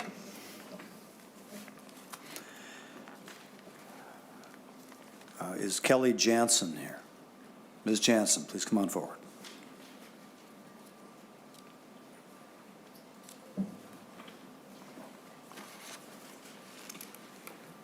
Go ahead and identify yourself and give us your presentation. Thank you, Chair Latz and committee members. My name is Kelly Jansen, and I'm speaking today as a private citizen. My background has been in protecting kids in various roles throughout my life. The story of one known American abortionist, Kermit Gosnell, should be concerning to everyone. Gosnell was an abortion provider in Pennsylvania. He was convicted of the murders of 3 infants who were born alive. He was convicted of manslaughter in connection with the death of one woman during an abortion procedure. He was also convicted of many other medically related crimes. One of the prosecutors, Christine Weckler, who described herself as pro-choice, said, "This is controversial, but 24 weeks? Give me a break. You're 6 months pregnant. You're big. Babies are kicking around in there." Doctors who want to practice medicine take an oath to do no harm. The law should be concerned about doctors doing late-term abortion, as abortions in the 3rd trimester are performed on babies that are viable outside of the womb. The same child within the womb is the same child that many of you fight for to protect in family court or trafficking victims. Judge Roof, the federal judge in Gosnell's drug trafficking trial, said that Gosnell made a mockery of the Hippocratic Oath. She said the harm he caused could not be overstated. The U.S. District Attorney said that, quote, he didn't care about that community, he preyed on that community, unquote. Senate File 70 would essentially make it legal for everything Kermit Gosnell was convicted of because he was unregulated. The restrictions you are seeking to remove were put in place bipartisanly to protect women and infants. If you truly want to help women, why don't you have a bill to increase access to adoptions or help women by providing funding for pregnancies? Please vote no on Senate File 70. And I'm disappointed to learn that Renee Carlson was taken off the speakers list, and if she could be added on, if there's any way for that to be possible, I'd really appreciate it. Thank you for your time. Thank you for your testimony. My understanding is that Ms. Carlson had received a message the night before that we had already filled our testimonial slots, and so, as did everyone else who had sought to testify. So at this point, Senator Limmer. Mr. Chairman, I was told of that too, and we have record that Ms. Carlson requested to be a testifier on Wednesday morning, and the deadline was at 9 a.m. on Thursday. So I would hope that we could allow that person to give testimony. It's my hope that that was not an intentional action, that her name was omitted. Well, Senator Limmer, as you can see, we've had testimony from people both in favor and opposed to the bill, so there's no intent to exclude anyone in particular from their testimony. If Ms. Carlson is here, she's welcome to come forward and give us some brief testimony as well.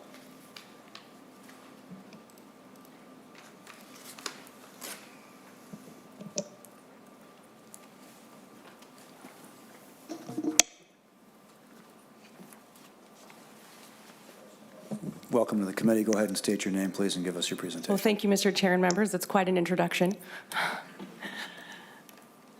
Hello, Chairman and members. My name is Renee Carlson, General Counsel for True North Legal. Senate File 70, the how-to bill for the most extreme abortion regime in the country, repeals nearly all health and safety protections for women, young girls, and preborn children in Minnesota. Limited and specific to this committee's jurisdiction, Senate File 70 repeals all reporting requirements for a woman's death or complications near in time or resulting from an abortion, making abortion doctors less accountable for any malpractice. This, despite an independent investigatory study of the abortion industry showing that 6% of women presented to an emergency room with chemical abortion-related complications and 4% presented with surgical abortion-related complications in the month following their abortion. Under Senate File 70, animal breeders must follow more stringent laws regarding health and safety regulations than abortion facilities and physicians performing abortions, including licensing, inspecting, reporting, and record keeping. Repealing protections for advertisement and dissemination of abortion-inducing drugs will increase access to chemical abortions in Minnesota. The Dobbs decision at least invited an opportunity to have a robust discussion about online abortion advertisements and access to chemical abortion. With a fundamental right to abortion for anyone, that includes minors, traffickers, and abusive parents, anyone can easily access abortion-inducing drugs. Further, repealing parental notification increases a young girl's risk of becoming a predatory victim, since online access to abortion increases the risk of forced abortions. This, when chemical abortion has a complication rate 4 times that of surgical abortion, and as many as 1 out of 5 women will suffer a complication. Expanding taxpayer funding for abortion on demand will create what Janet Yellen referred to as feminization of poverty in America. Overall, this bill's evasive legislative intent leaves many legal questions unanswered, inviting confusion and costly legal challenges to the state. I ask you please to consider this in your analysis of this bill and consider written testimony I've submitted in previous committees. Thank you again, Mr. Chair. I really appreciate it. Thank you, Ms. Carlson. Appreciate your testimony today. Senator Maye Quade, why don't you come on back? Why don't you go ahead and introduce your Mr. Chair? remaining testifier? I believe it's Ms. Miller. Yes, and I actually had another testifier who had the similar issue with the deadline. I was wondering if she could also testify. She is here. That would be fine as long as it can be kept brief. Brief. Brevity is good. Let's go to Ms. Hagstrom Miller on Zoom, and then Kelly can come sit here. Good afternoon. Thank you so much for including me. My name is Amy Hagstrom Miller, and I'm the president and CEO of Whole Woman's Health. And Whole Woman's Health of Minnesota is an abortion provider in Bloomington. I have over 30 years experience with abortion care services and have been operating this clinic in Minnesota for over 11 years. I encourage you to pass this bill. I encourage Minnesota to remain a healthcare leader in this country, including providing safe abortion care services. The restrictions that were eased with the justice that was gained in the court case recently has allowed us to see our patients more promptly, earlier in their pregnancy, and has allowed our physicians to provide medically accurate information instead of biased scripts to our patients, allowing them to practice at the full and high scope of their specific training for OBGYN, family medicine, that includes abortion care services. I encourage you to restore the dignity of the patient's experience and allow our providers to provide the best care possible from Minnesota. Let's keep Minnesota as a leader in reproductive health care medicine in this country. And I urge you to pass this bill. Thank you so much for hearing my testimony. Thank you, Ms. Hagstrom Miller. And Senator Maye Quade, you said there's one other person. I think what happened is, come on forward, ma'am. I think what happened is we tried to limit the total amount of time spent testifying because we have a very full agenda and we want to make sure there's ample time for committee discussion. So I think there were people who not get onto the list in the first place who now desire to come forward and testify, and we're making a room for that. But there was no one intentionally struck from any list, just to make the record clear from that Mr. Chair, standpoint. you've been great, and your committee administrator has been amazing too. I think we just had technical. So, ma'am, why don't you go ahead and identify yourself and give us your Sure, remarks I will. briefly, Thank you please. for the opportunity, Chair Latz and members of the committee. I'm the Reverend Kelly Clement. I am glad and grateful for my abortions. I serve the First Unitarian Society of Minneapolis. We're the largest humanist congregation in the United States, and we affirm and promote reproductive justice, which is a frame first articulated by Black women some 30 years ago. And it says that that people have the right to have children, the right to not have children, and the right to raise our children in safe and healthy environments. And we affirm the moral agency, the human agency of each individual to make our own healthcare choices without emotional coercion or religious manipulation that I believe is inherent in these bills as they are written. I'm here to urge you to vote yes on Senate File 70. Others will speak about the need to repeal all the bills in total. I want to speak specifically about the mandate that fetal tissue that results either from abortion or miscarriage must be buried or cremated.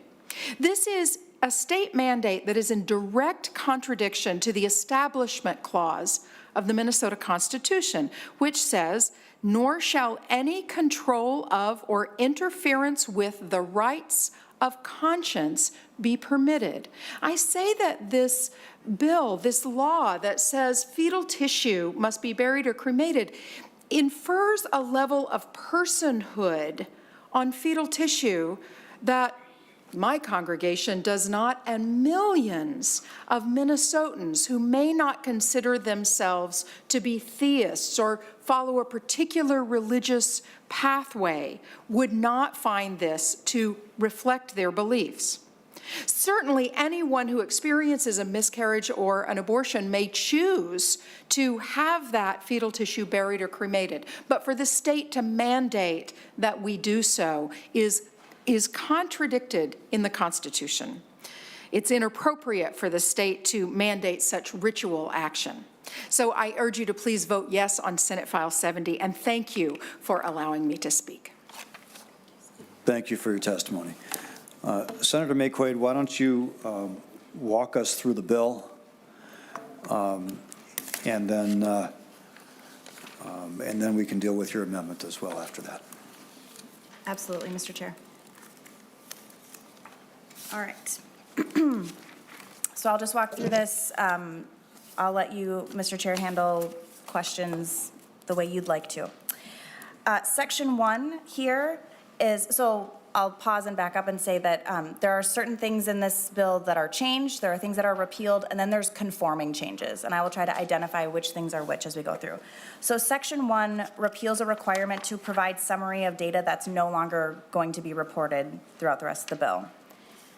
In Section 2, we update a conforming change to a reference of a now repealed definition of abortion. Section 3 repeals the restriction on appropriate care, being able to be given at birth centers. Section 4 deletes a reference to a repealed statute. Section 5. So Senator Maye Quade, I think what I'm going to do, because only some of these provisions are specifically within the Judiciary Committee's purview, I'm going to identify those provisions for you. Great. And then have you explain each one of those only, okay? Done. So we've already dealt with sections 1 and 2. Section 11. Say Section 11. 11, 12, 13, 14, and 15. Got it. Thank you. Go ahead. And members, this was also in the members' packets for your information.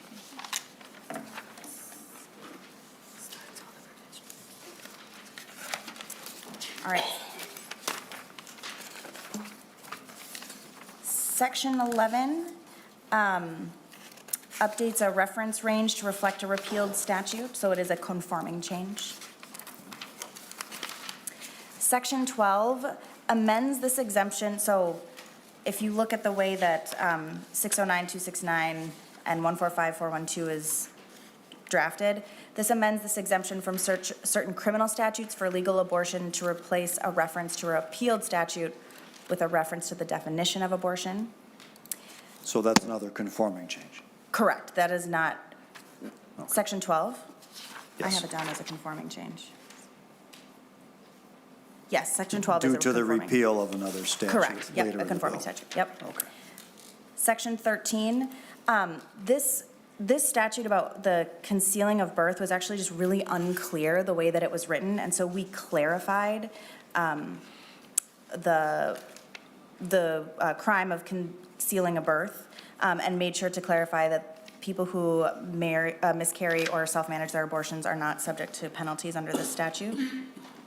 And then section 14 is partly a conforming change from the repeal of a misdemeanor for mailing or carrying quote-unquote obscene matter, but that is related back to the indecent information statute, which is the advertisement of STI treatments and medications that can induce abortion. And then you said section 15 was the last one? Section 15. Okay. Senator Maye Quade. Section 15 is the big one. Section 15 repeals the numerous unconstitutional abortion statutes, and then a few statutes that are outdated and or harmful. So I can just do you want me to walk through which ones those are?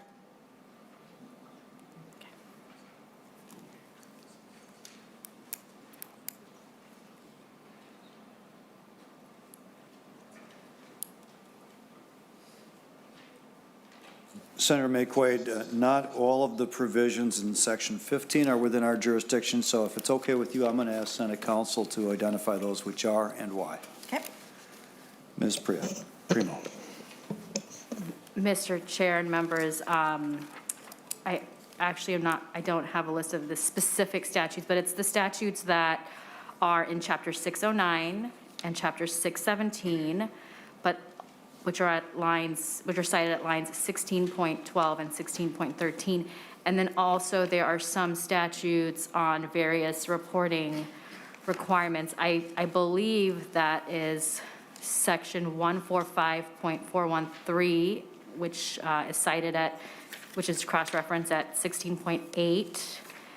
And then sections 145.413, 1 to 145.4134, which are listed at line 16.9. Actually, all the way to 145.4136. I think those are the reporting laws. And yes, so those ones. Thank you. Yep. So, members, the statutes proposed for repeal are reproduced in their entirety in the appendix to Senate File 70 that we have in our packets. So I think it would be helpful for us to go to each one, identify it, so that we can know precisely what it is that is proposed for repeal that is within this committee's jurisdiction to consider. Correct. All right, Senator Maye Quade, are you prepared to do that for us? Absolutely. Thank you. Mr. Chair, I'm going to start with 145.4131, 32, 33, 34, 35, and 36. Okay, so give us the page number that you are starting with, please.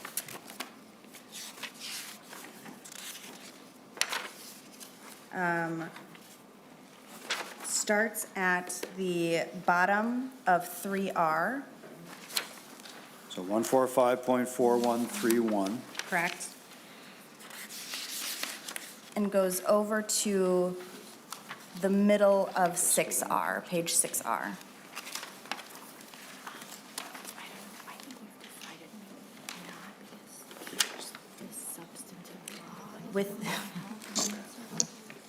With the exception of, well, we can talk about 145.412 in the context of the reporting, but it's also a separate statute. So why don't you explain 145.4131 and the subsequent provisions at are within our committee's jurisdiction. Just go ahead and explain what they do now that you are seeking to remove from statute.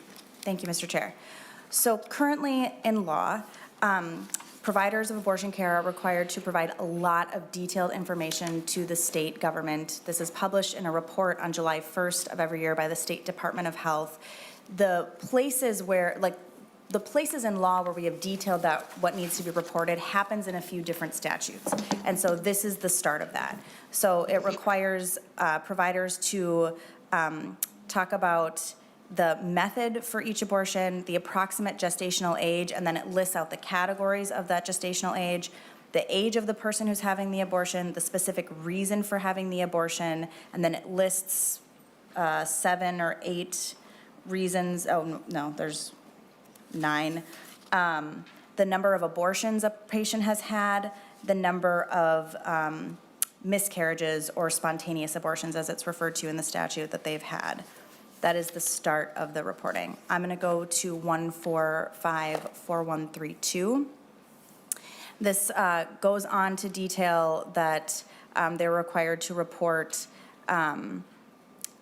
complications that might arise from accessing abortion care and submit that as well. I'm going to go on to 14533. This requires reporting of abortions from out of state. It also has a section saying that abortions performed out of state but using state funds, that's never happened, and it's a 0 every year. 1454134, this is the section that collects all of the places in statute where the reporting has to happen, and the penalties and failure to do so. So we're repealing all the reporting, so we'll repeal that statute as well. And then 1454135, these are the penalties. So this is where you get into penalties for the commissioner for failing to report the report, and then also for the physician who's failing to submit the report. And then did I say 1454136 is the severability. So this goes into the, if any sentence, clause, phrase, or word is found to be unconstitutional, it's severable from everything else. So that is all repealed, the reporting requirements. Okay, so Senator Maye Quade, I just want to make sure I've got a handle on this. And I think if members have questions, just to get clarity on what is being proposed, not questions about or comments about whether it ought to be at this point, but just so we understand exactly what's proposed, please.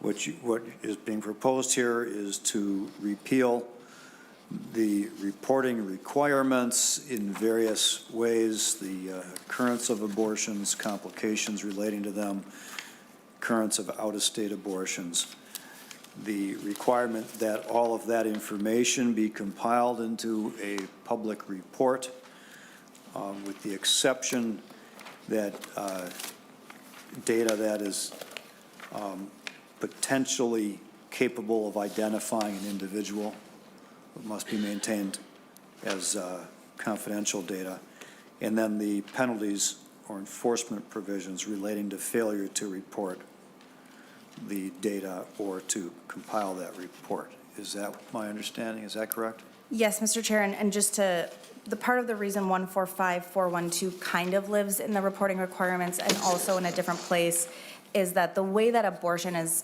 framed in our statute is that it is a crime unless. So it is a full-on crime to perform an abortion unless, and then there are a whole bunch of exceptions, one of those exceptions being some of the reporting requirements. And so that is how 145412 is related to the reporting requirements. But there's other reasons why we're repealing 145412. So Senator Maye Quade, I am informed by counsel that the 145.412 section, even though it is a crime, those are considered to be within the jurisdiction of the Health Committee. Okay. And not within the Judiciary Committee, which is separate from the Chapter 609 Got it. related crimes. And also then I'm informed by counsel that Section 145.413, which which also relates to reporting of health data, is within our jurisdiction, members. Is, Mr. Chair, members, so this, excuse me, requires the reporting of a person who dies from any cause within a month of having an abortion. So if I had an abortion today and then died from a car accident tomorrow, that would be required to be reported.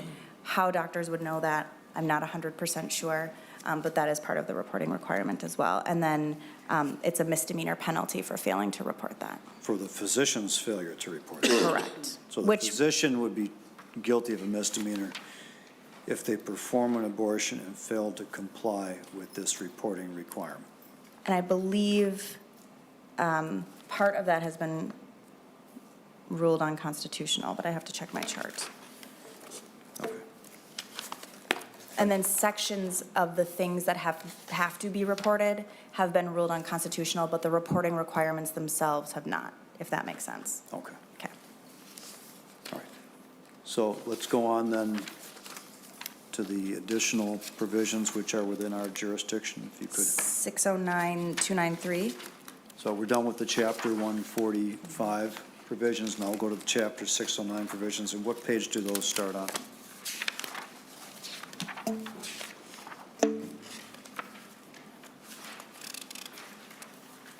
You said 609.293? Correct. That is starts on page 13R.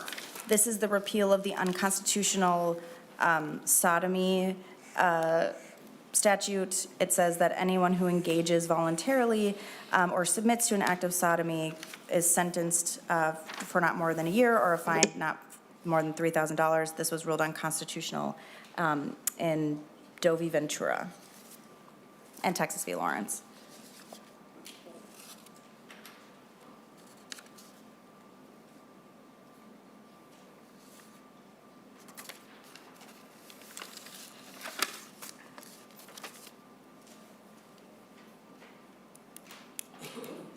So, all right, so Senator Maye Quade, I'm informed there are maybe some legal nuances relating to constitutionality of the sodomy statute. So perhaps let's leave it ambiguous for this point, but either way, as a matter of constitutionality or policy, it's your proposal to repeal that statute, correct? Correct. All right. The next statute, please. 609.34, I believe, was identified. This is a provision that prohibits a married woman from having sexual intercourse with a man that is not her husband. Imprisonment for up to... That would be the next one, 609.3. Oh, I'm sorry. You're right. 609.34 is the fornication. Any man and single woman who have sexual intercourse is each guilty of fornication, which is a misdemeanor. All right, and then next one, 609.36. 609.36, this is adultery. When a married woman has sexual intercourse with a man other than her husband, whether married or not, are both guilty of adultery, may be sentenced to imprisonment for up to a year and pay a fine of not more than $3,000. And then it requires complaint of the husband or the wife for prosecution. Okay. And then the next one, Remind me, Mr. Chair, which were the final six? I think 617.20, drugs to produce miscarriage. Thank you, Mr. Chair. This repeals the statute that doesn't allow the manufacture, sale, or drugs to produce a miscarriage, and it has a felony penalty.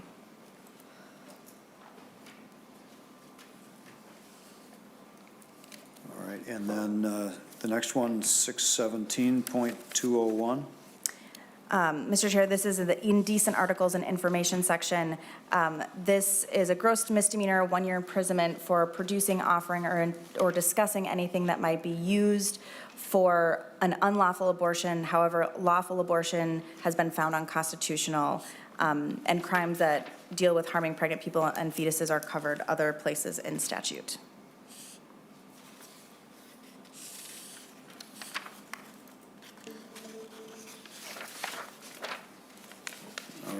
And then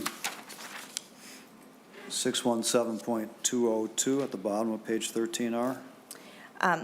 Mr. Chair, this is a gross demeanor, 1 year in prison for distributing anything related to the prevention of conception or treatment of disease by any group not dealing primarily with health and welfare. This is actually a not currently enforced statute because it also talks about, virility or lost virility or STI treatment and, excuse me, no, that's the wrong one. Not primarily dealing with health or welfare. This is not currently being enforced, and so it's old and outdated and has no place in our statute.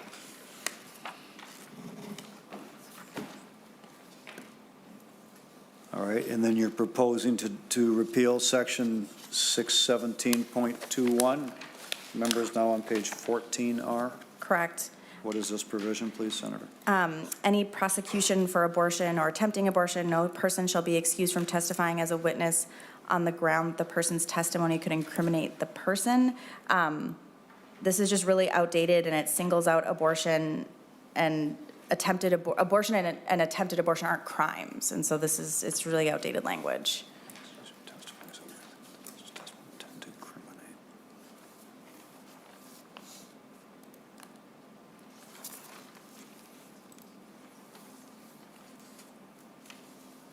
I'm not sure I understand that language.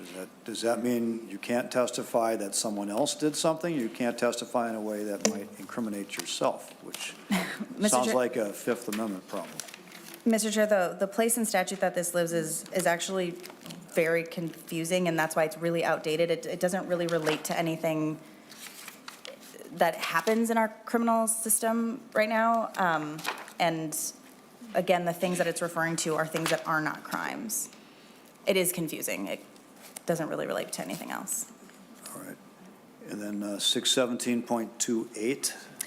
This is the statute that restricts the advertisement of abortion and miscarriages, this is the virility or lost vitality or anything that is related to STIs, as I would call it in the statute. They call it diseases of sexual organs or diseases caused by sexual weakness.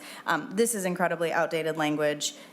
It's not currently being enforced and just doesn't need to be on our books. People can advertise for STI treatments.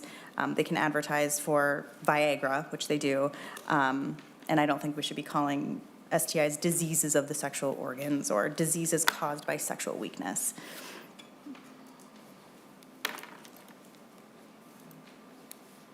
All right, and then the last statute you propose to repeal is 617.29, also relating to evidence. Can you explain that, please?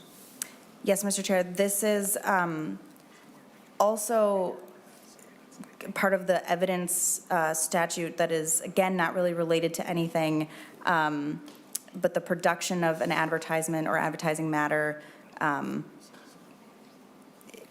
can be evidence of guilt of advertising for the things in the previous one. So we're repealing the previous one. We should repeal this one as well. Okay, so point 28 proposes to repeal the advertising, and point 29 says that any advertisement is itself prima facie evidence of guilt of point 28. Correct. All right. Now, you have the A10 amendment Yes. to your bill. Why don't you, members, this was distributed earlier, so let's just go ahead and deal with the amendment, and then we'll open up the floor for discussion. Thank you, Mr. Chair.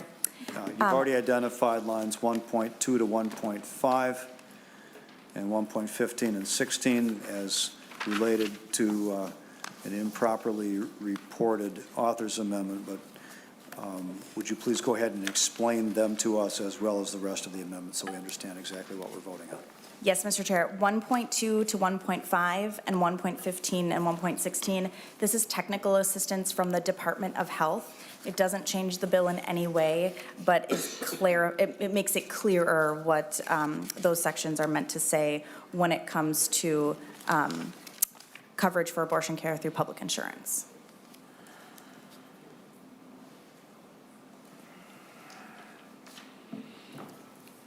All right, go ahead. Thank you. And then lines 1.8 to 1.14, 609.2661 to 609.268, these are crimes against unborn children. And the way it's written in statute right now is it says these sections do not apply to, and then it refers over to the abortion sections. And since we're repealing those, we just thought it would be really clear to provide a definition of what reproductive health care being offered, arranged, and furnished is. So it's, crimes against unborn children do not apply to a person providing reproductive health care offered, arranged, or furnished for the purpose of terminating a pregnancy and with the consent of the pregnant individual or the pregnant individual's representative, except in a medical emergency in which consent cannot be obtained.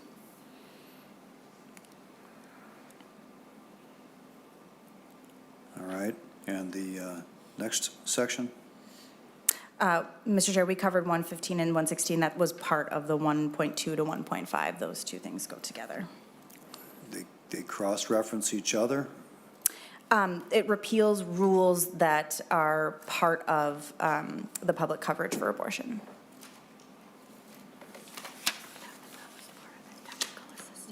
Right, but it's part of the same thing here. Okay.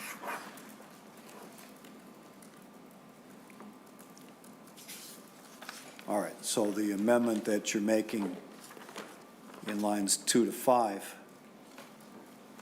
then require the repealing of the rule parts as well? Is that what you're saying? Can you repeat that, Mr. Chair? So the amendment that you're proposing in lines 2 to 5, were that to be adopted, would also result in cause the need to repeal the rule parts that are identified in line 16? Correct. So they go together. Correct. All right, so is there any, we'll have the A10 amendment before us. Is there any questions or discussion specifically about the A10 amendment? Then we'll ask for a motion. Mr. Chairman. Senator Limmer. Thank you. What is line 1.6? You're deleting an entire section and replacing it with something else. I'm just trying to catch up. The way I see it on page 15, delete section 12. That is, looks like it's just one exception, 609.269. Are you replacing it? And are you, explain that again to me. Mr. Chair. Absolutely, Senator Limmer. Senator Maye Quade. Thank you, Mr. Chair.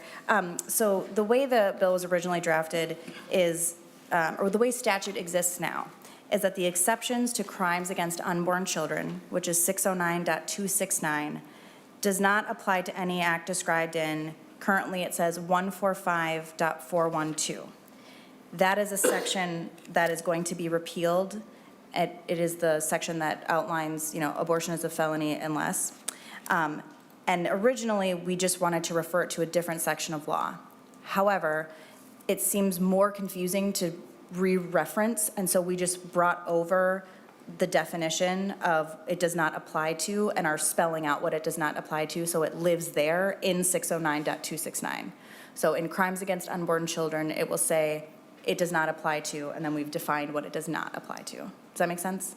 So, Mr. Chair, Senator Limmer. Senator Maye Quade, to me, it appears as though you're limiting the crime against an unborn child in criminal code. Is that what you're doing?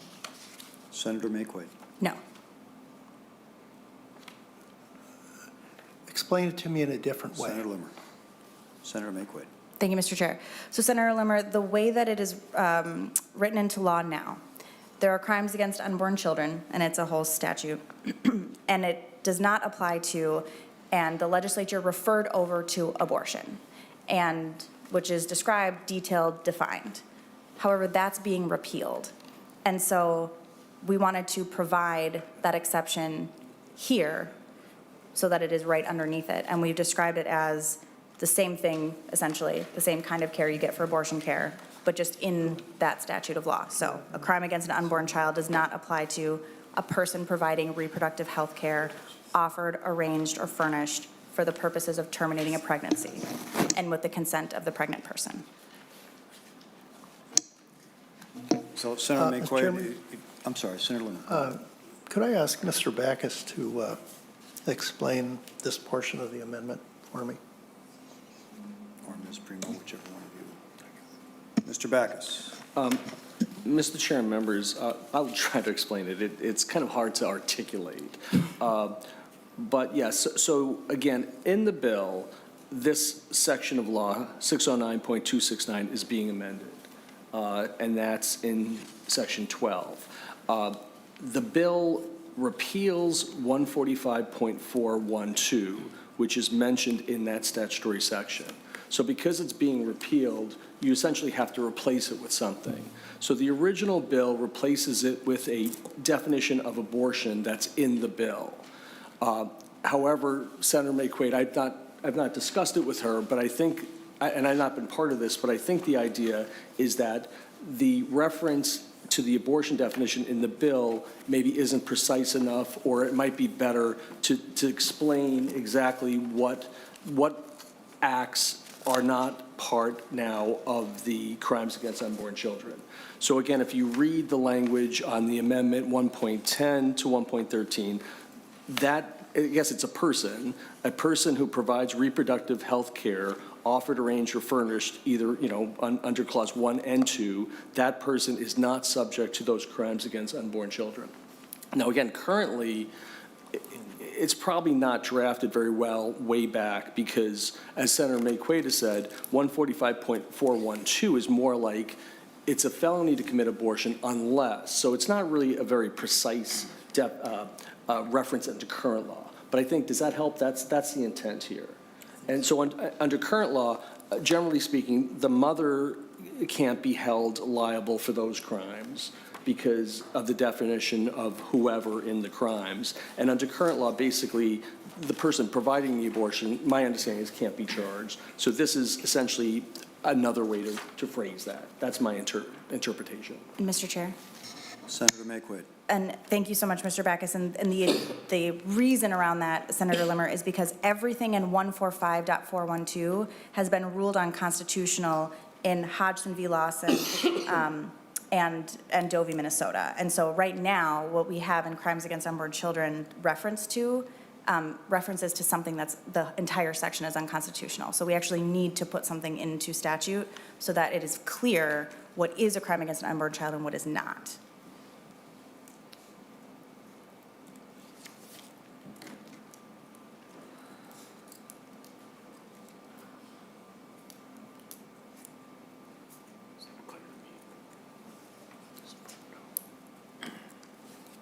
Any other questions or discussion on the A10 amendment?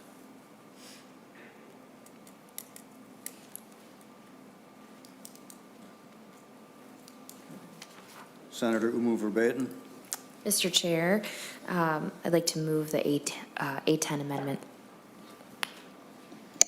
Seeing no further discussion, all those in favor say aye. Aye. Opposed? No. Motion prevails. The amendment's adopted. Now, members, to the bill as amended. Any discussion? Senator Limmer. Thank you, Mr. Chair. Senator Maye Quade, there's been a lot of reference that you've been stating regarding these provisions as unconstitutional. I'm assuming that you're making reference to some type of court decision. Could you tell me which court decision that is? Senator Maye Quade. Thank you, Mr. Chair. Absolutely, Senator Limmer. So in 1995, the Minnesota Supreme Court heard the Doe v. Gomez case, and the question before the court in that case was, can the Minnesota legislature prohibit the use of taxpayer dollars from funding abortion care services and related things? And the court came back and said, no, the Minnesota legislature cannot preference one pregnancy outcome carrying to term over another having an abortion. But further, what they articulated was that we have a fundamental right to privacy that's guaranteed by the Minnesota Constitution, and that includes our right to both have an abortion and the right to decide to have an abortion without the government interfering. And therefore, abortion restrictions in the state of Minnesota are subject to strict scrutiny, where the court asks, are these laws narrowly tailored for a compelling state interest with no less restrictive option available? And so in Doe v. Gomez and then Doe v. Minnesota, we've seen that precedent and we've seen that standard applied, which is why, these restrictions have been ruled unconstitutional. And then there have been, other restrictions that exist in law now that have not been challenged, but certainly do not meet that threshold, that might be included in here as well. But that's specifically the court case I'm referring to. There's also Hodgson v. Lawson in 1976, and then Doe v. Minnesota of 2022. Mr. Chair. Senator Limmer. Are any of those cases under appeal at this time? Senator Maye Quade. Mr. Chair, Senator Limmer, one of the cases, Doe v. Minnesota, is currently entertaining a motion to intervene, but it's already been ruled on at the district court and is in appeal, so that's kind of where it's at now. The good news is that the Minnesota legislature does not have to wait to be told again and again that laws are unconstitutional. We're allowed to repeal them if they're bad, and these are bad. Mr. Chairman. Senator Limmer. I know it's always been, I know there's not an absolute practice, but at least in recent years, we've cautioned the action of this committee to try and intercept an appeal. And I know that I've been cautious about it. I know you have too. And so it adds a little added dimension to this discussion of whether we should proceed or let the courts make their decision first. Do you have any comment about that, Mr. Chair? Yeah, Senator Limmer, thank you. I agree with you in terms of taking action that might preempt a court case or pick a side in a pending court case. The way I tend to view that is, if we're making changes in a statute or, we're cautious in that regard. What I think we have here, when the question really is the constitutionality of a statute, whether we believe it's constitutional or not constitutional, and no matter what the court would do, I think ultimately the question before the body today, and ultimately I expect before the full legislature, is whether as a matter of policy, these provisions ought to continue to remain in statute, in law. And if we would like to see them remain in law, then, and we take action before the court is done, then the case will continue and they'll decide if the statute is unconstitutional. If we remove them from the law, then essentially I think it makes the case moot, and the court would just end their question. But I don't think the fact that it's a pending case in this kind of a situation should tie our hands in any way, because ultimately the question is, do we support the policy that's encapsulated in state statute? And either we do or we don't, and the court will just respond accordingly if they still have a case to decide. I think this is different than the kind of scenario that you were referencing before, which is kind of taking sides between two private parties, perhaps over a dispute that we just want to wait and see what the court does, so we know what, if any, changes might need to be made to a policy to follow up. Mr. Chair. Senator Limmer. Senator Maye Quade, some of the provisions on reporting are in aggregate form. Why would that interfere with an individual's rights? Senator Maye Quade. Mr. Chair, thank you, Senator Limmer, for the question. I really appreciate it. I think it's important to understand that these laws actually work together in concert as a scheme to limit the number of people who can provide abortion care, and how people can access abortion care, where they can access abortion care, and when. And so in total, the reporting requirements not only require providers under threat of felony penalties, right? Jail time, losing their license, and misdemeanor penalties, ironically. So misdemeanor and felony penalties for not reporting the age, race, and income of their patients, but also it requires them to operate a separate system to report this to the state. And so it increases costs, which increase costs for patients, which pushes care out of reach. And so again, this is a law that has the effect of inserting the government into this decision and attempting to sway Minnesotans one way or the other by increasing the cost of a procedure and limiting the pool of people who can provide the procedure because the threat of felony penalties hangs so heavy over their heads. And additionally, this isn't how any public health data is collected or reported at all. Public health researchers absolutely do collect health data from hospitals and clinics, and we have information about maternal mortality and morbidity and rates of heart attacks and all of those things, but we do not require that cardiologists or nurse practitioners report all of these things in a public report that is printed by the State Department of Health each year. And in certain cases, the unique like APGAR scores and life of wanted children who pass after birth. And so this is what is called data surveillance, and it is unnecessary, and it serves no purpose for the health care that pregnant people access. Mr. Chairman. Senator Limmer. Senator Maye Quade, you might be familiar with the Minnesota Health Record Act, a very protective piece of legislation that we use. However, quite often a medical facility will seek consent of whether or not individuals' information can be shared with a researcher. By what I can tell by your repealer, you're not even giving the woman an opportunity to offer consent or not. It's just completely barred from collection. Am I surmising that correctly? Senator Maye Quade. Mr. Chair, Senator Limmer, no, you're not. Clinics and providers collect the relevant data necessary before performing procedures that are, relevant to the patient, and then would have the opportunity to consent to that information being collected by public health researchers. All this does is remove the reporting requirements of providers to the state government to publish in a state report from our Department of Health each year. Mr. Chairman, this really gets to, this whole issue brings us back to some fundamental questions. The first, I would say, is when does the life of an unborn or a yet-to-be-born child happen to be under the legal protection as we define life in Minnesota? I'm bringing up the concept of a botched abortion.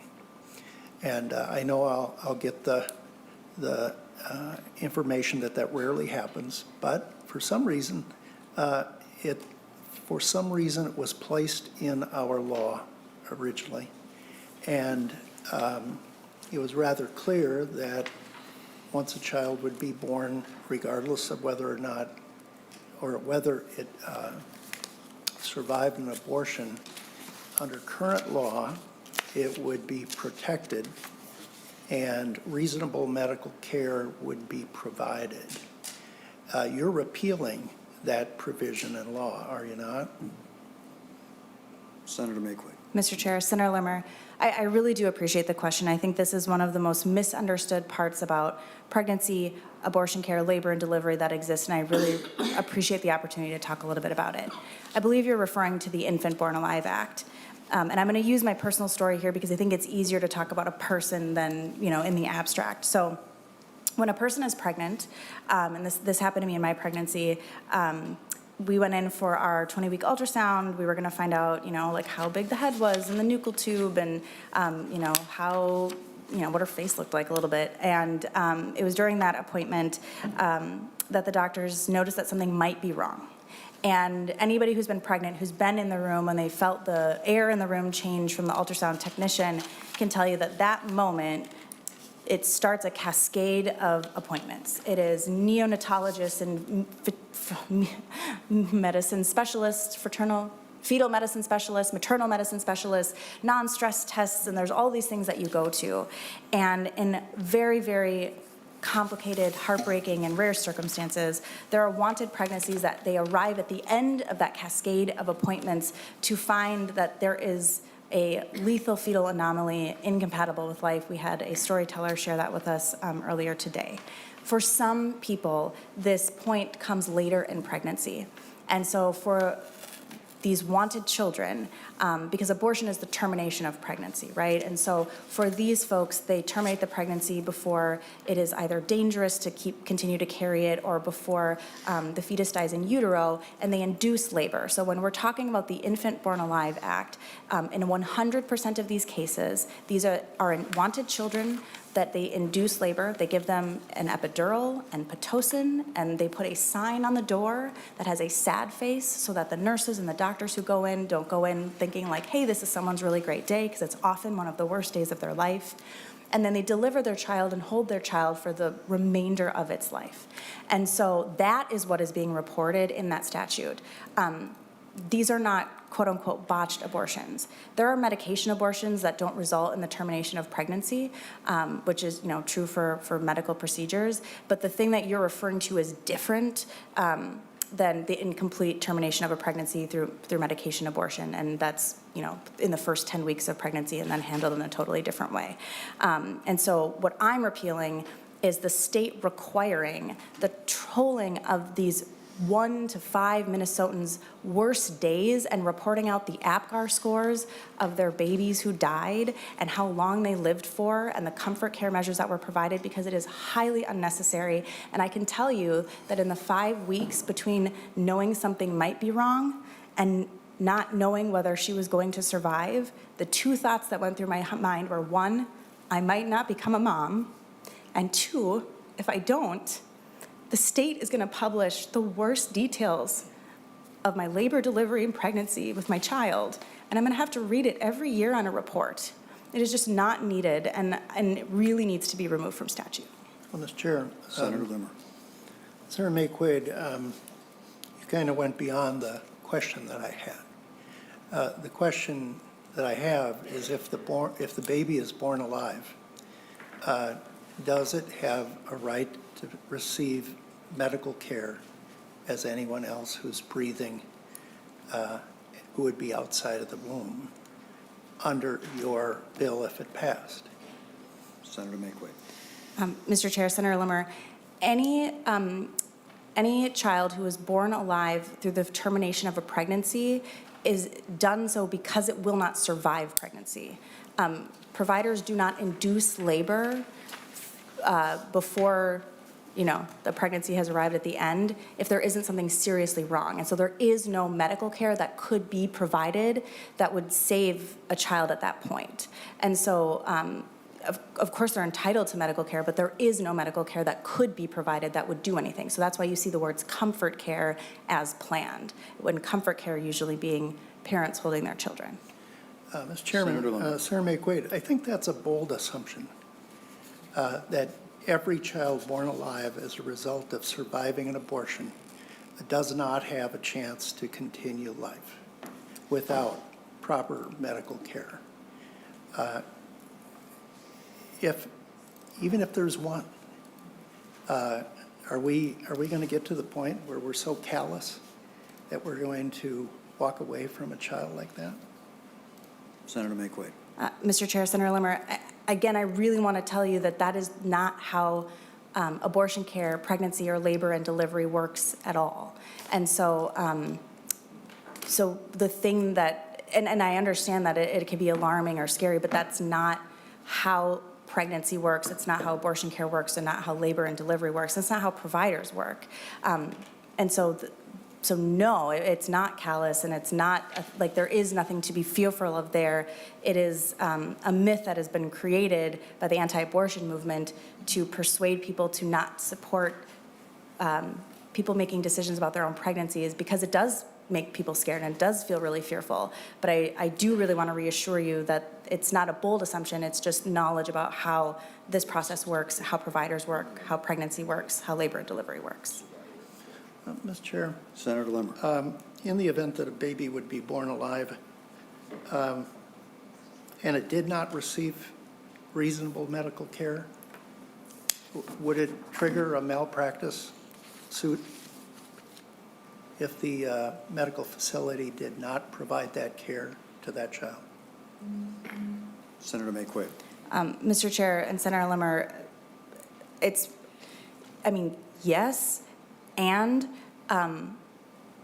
because it would require a doctor to have not provided medical care. However, I really don't want us to prescribe what medical care happens to people in pregnancy, particularly because some of the ways in which these bills have been interpreted in other states have required, again, when we arrive at these situations where no medical care will save the child, but they've induced labor, wanting to hold the child, that it's actually taken from the parents, and they have to do extraordinary things that won't change the outcome, and that child actually doesn't get to be with their parents in its remaining minutes or hours of life. And so, anytime medical care is not provided that's needed and necessary, it would trigger all of the things that happen when medical care isn't provided. However, in these circumstances, when people arrive at this point, there is no medical care that will change it. And we're talking about very serious things like Potter syndrome, where children don't develop kidneys, so there's no amniotic fluid, and there's extreme risk to the parent, encephaly, so on and so forth, right? We had a testifier talk about that too. And so it's not a guess, right? When you arrive at that point, it is not a guess of like, maybe we'll see. Like, it really is just the last place people have arrived, and it's why there are so few that happen in the state of Minnesota to be reported about, but it's really heartbreaking and rare. Mr. Chair. Senator Limmer. Senator Maye Quade, you're describing a for-cause abortion, a medical condition that would trigger the need for an abortion. What about in the event of an elective abortion where the mother's intent is to end the pregnancy of a healthy child? If that child survives that abortion, no medical abnormality is present. I'm trying to get a definition of how far your bill goes. And the question is are we only going to follow the intent of the mother despite the fact that that baby could be outside of the womb and breathing on its own? Senator Maye Quade. Does that child have Senator a right to life or not? Senator Maye Quade. Mr. Chair, Senator Limmer, so the way that our law works and the way that pregnancy works is that 95% of people have abortions in the very first trimester, 60% of which are medication abortions. And so there is no viable or unviable, right? The pregnancies aren't progressed long enough for there to be any sort of medical care provided.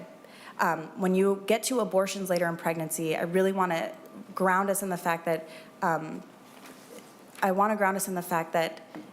the myth that there are women and people with uteruses who are walking around with healthy, viable pregnancies that halfway or more through just decide they no longer want to be pregnant is not how abortion care works. In fact, one of the ways that we are getting people to abortions later in pregnancy who might have healthy, viable pregnancies is by banning abortion. And so when people have access to the care that they need when they need it, we are less likely to see abortions later in pregnancy. And so in Minnesota, what we have when we have abortions later in pregnancy really is centered around unique pregnancy circumstances and the circumstances of the parent. And so it's impossible for me to tell you like how each unique pregnancy works, but what you're asking about is like, of course, if there was a healthy pregnancy that was terminated, this is such a weird, this isn't how it works, but let's say it is. If that's how it worked and a child was born and was alive and could live outside the womb, then yes, they would take the medical care to do it. That's not how all of this works, but if that was, then yes, that's how it would work. Mr. Chair. Senator Limmer. Senator Maye Quade, doesn't your repealer remove that opportunity in your bill? Senator Maye Quade. Senator Limmer, Mr. Chair, Senator Limmer, no, it does not. I think the insinuation that OBGYNs wouldn't provide medical care to infants and their patients without this statute is insulting to those providers. Well, Mr. Chair. Senator Limmer. Whether it's insulting or not, I'm trying to protect the life of a child that survives an abortion that otherwise is healthy, and that shouldn't be an insult to a medical facility. Mr. Chair. Senator Maye Quade. Senator Limmer, I understand that, and I think the reason why is because the situation that you're describing is not a situation that occurs. And so that is why it's hard to like play in this area, because you're asking me to describe statutorily all pregnancies in all scenarios. However, what we do know is that medical providers provide the care to their patients, one or two, that is needed and necessary. And I want to be really clear that pregnant people know their bodies and they know their pregnancies, and when they enter into these decisions, they do so with intent and, with their life and their beliefs and all of those things intact. And so I just don't want to further the narrative that without the government, women and people with uteruses and their doctors are making heinous decisions, because that's not what's happening. Senators, I don't wish to demean either member's purposes or intent with the questions, but just to put a little bit of data into the context, the information I've been given for the year 2021, there were 5, this is Department of Health data, must come from that report or something. There were 5 procedures in that year, 5 procedures that resulted in a born-alive infant that were reported. In one instance, fetal anomalies were reported, resulting in death shortly after delivery. No measures were taken to preserve the life were reported, and the infant did not survive. So fetal anomalies in one case. In 2 instances, comfort care measures were provided as planned, and the infant did not survive. And then in 2 instances, the infant was pre-viable. So then no measures were taken, and it did not survive. So maybe there's a little bit of gap in the data. In the 2 instances, it says comfort care measures were provided as planned, and the infant did not survive. So theoretically, I suppose, in those 2 instances, the question would be, what was the condition of the baby that caused it to be born alive following a procedure? So we don't have any more detailed data, at least that I've been provided. But it kind of perhaps narrows the data set down to the kind of scenarios that I think Senator Limmer is positing for consideration here. I hope that helps inform the discussion. Senator Limmer, did that raise any follow-up? Yeah, thank you, Mr. Chairman, for that history. I've heard anecdotally that there have been people who are grown adults that have survived an attempted abortion. And I think that possibility, although maybe rare, is real. And maybe it didn't happen the way I'm describing it in Minnesota, but there have been examples of that. I think it really boils down to this: when is a baby endowed with legal rights? And in this bill, I don't think the unborn child is. And I am troubled by that. People will have lengthy debates, as we've heard, of when life begins, whether it's conception, whether it's point of viability. What is the point of viability? And we don't seem to be addressing that. We just want to go straight to unhindered abortion policy in the state of Minnesota. And so I'm concerned about that we don't have our legal definition of when that legal protection begins, but we're kind of skipping over that part and going right to an unbridled abortion policy in the state of Minnesota.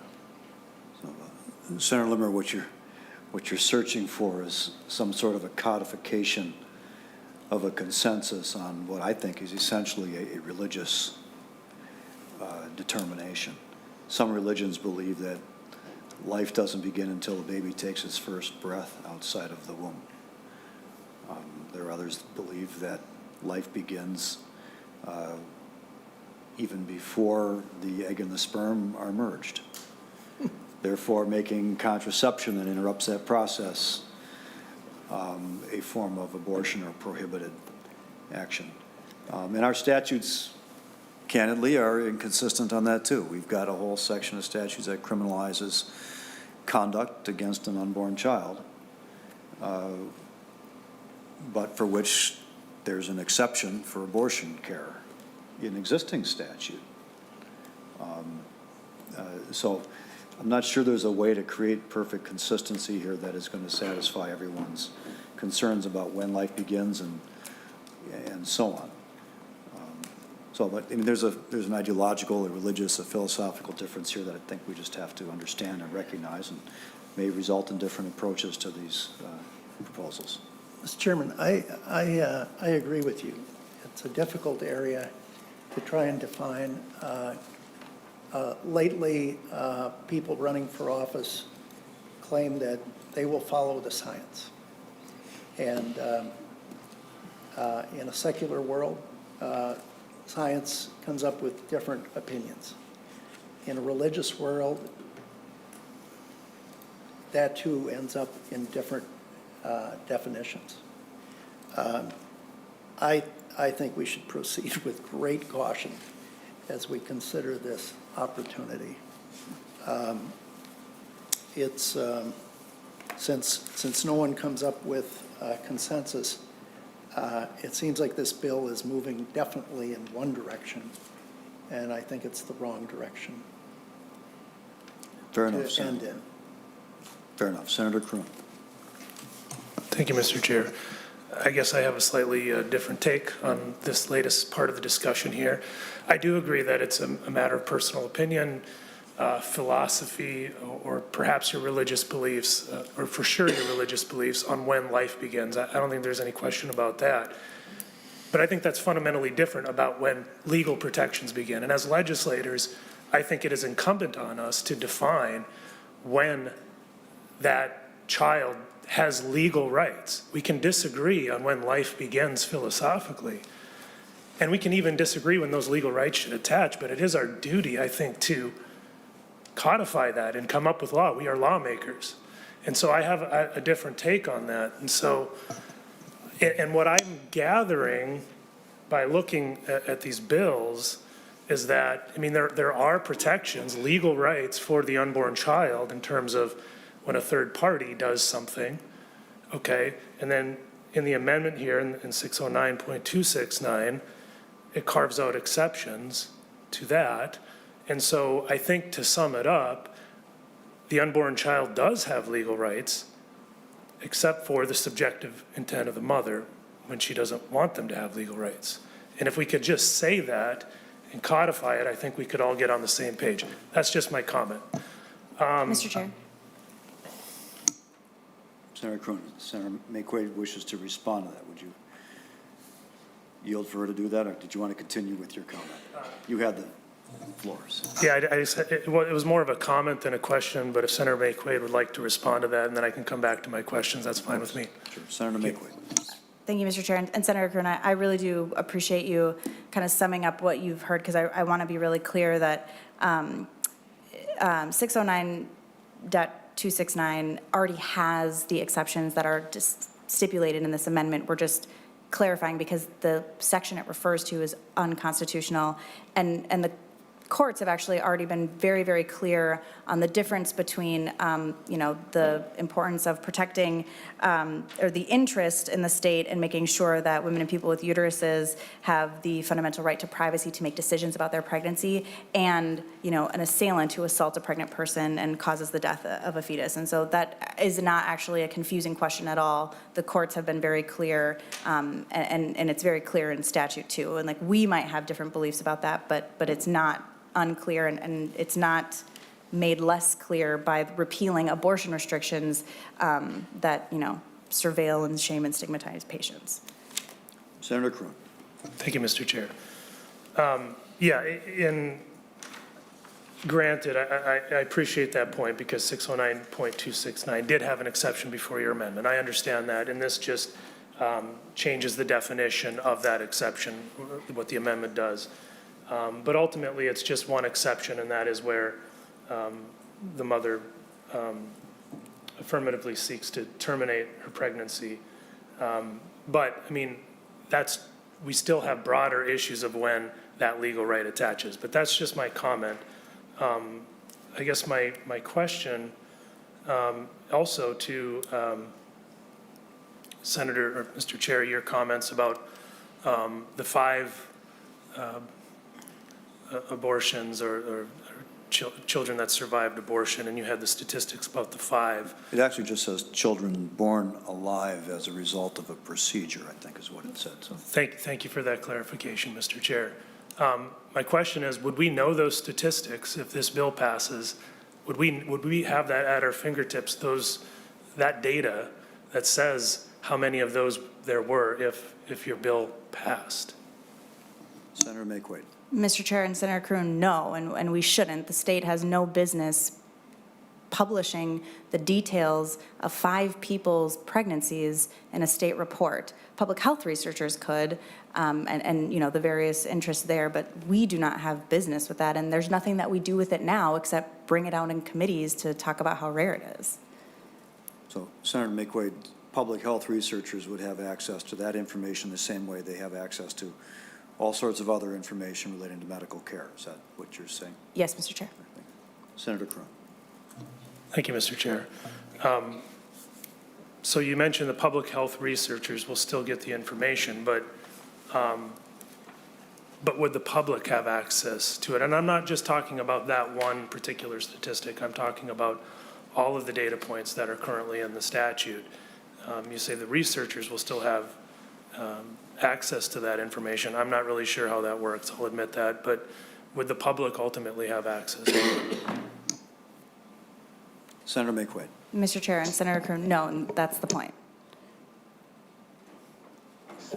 Members, I'm going to ask, I'm not going to cut off the conversation, but I do want to ask so that we make sure we have time to address them. Are there any amendments that are going to be proposed to this bill? It's not like we have third reading in committee, but I just want to manage the committee process.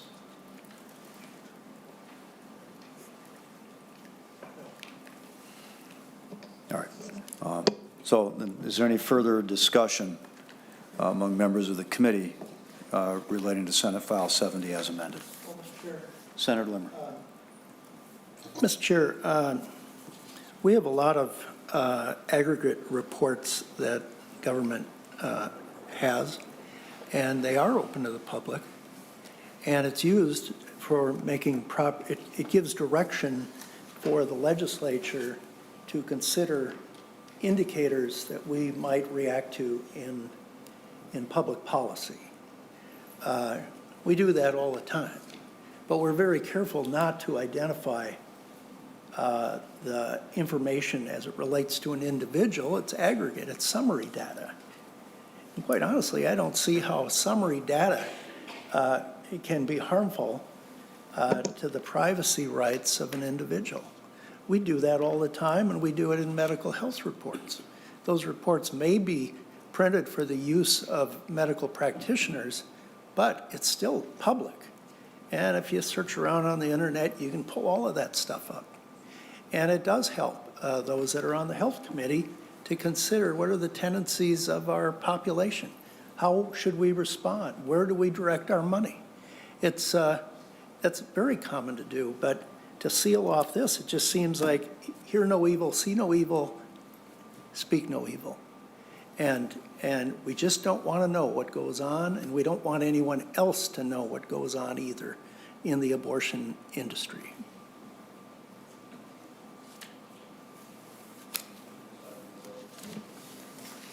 Was there? I mean, Mr. Chair, Senator. You don't need to respond Yeah. to something if there's no question. It's up to you. Yeah. I just want to make sure if you wanted to, you could. Senator Kroon. Thank you, Mr. Chair. I heard a lot of the basis, one of the main primary reasons that I heard for why we should repeal some of these statutes is that they've been ruled unconstitutional by various court cases. And I understand in Doe versus Gomez, that's a Minnesota Supreme Court case. I understand that, but in Doe versus Minnesota is just a district court case by a single district court judge in a single county in this state. And so as a legislator, I have a really hard time giving deference to Judge Gilligan. He may be perfectly capable, but he is just one district court judge. And so, I think if we as a legislative body have constitutional concerns about it, we should just own that and say that we do, rather than just rely on a single district court judge. That's a comment. But and there was also some comments about a current pending court case and a pending motion to intervene. And I was just wondering if I could ask Professor Collette a question about the procedural context of that court decision. Sure. Professor Collette, come on back up.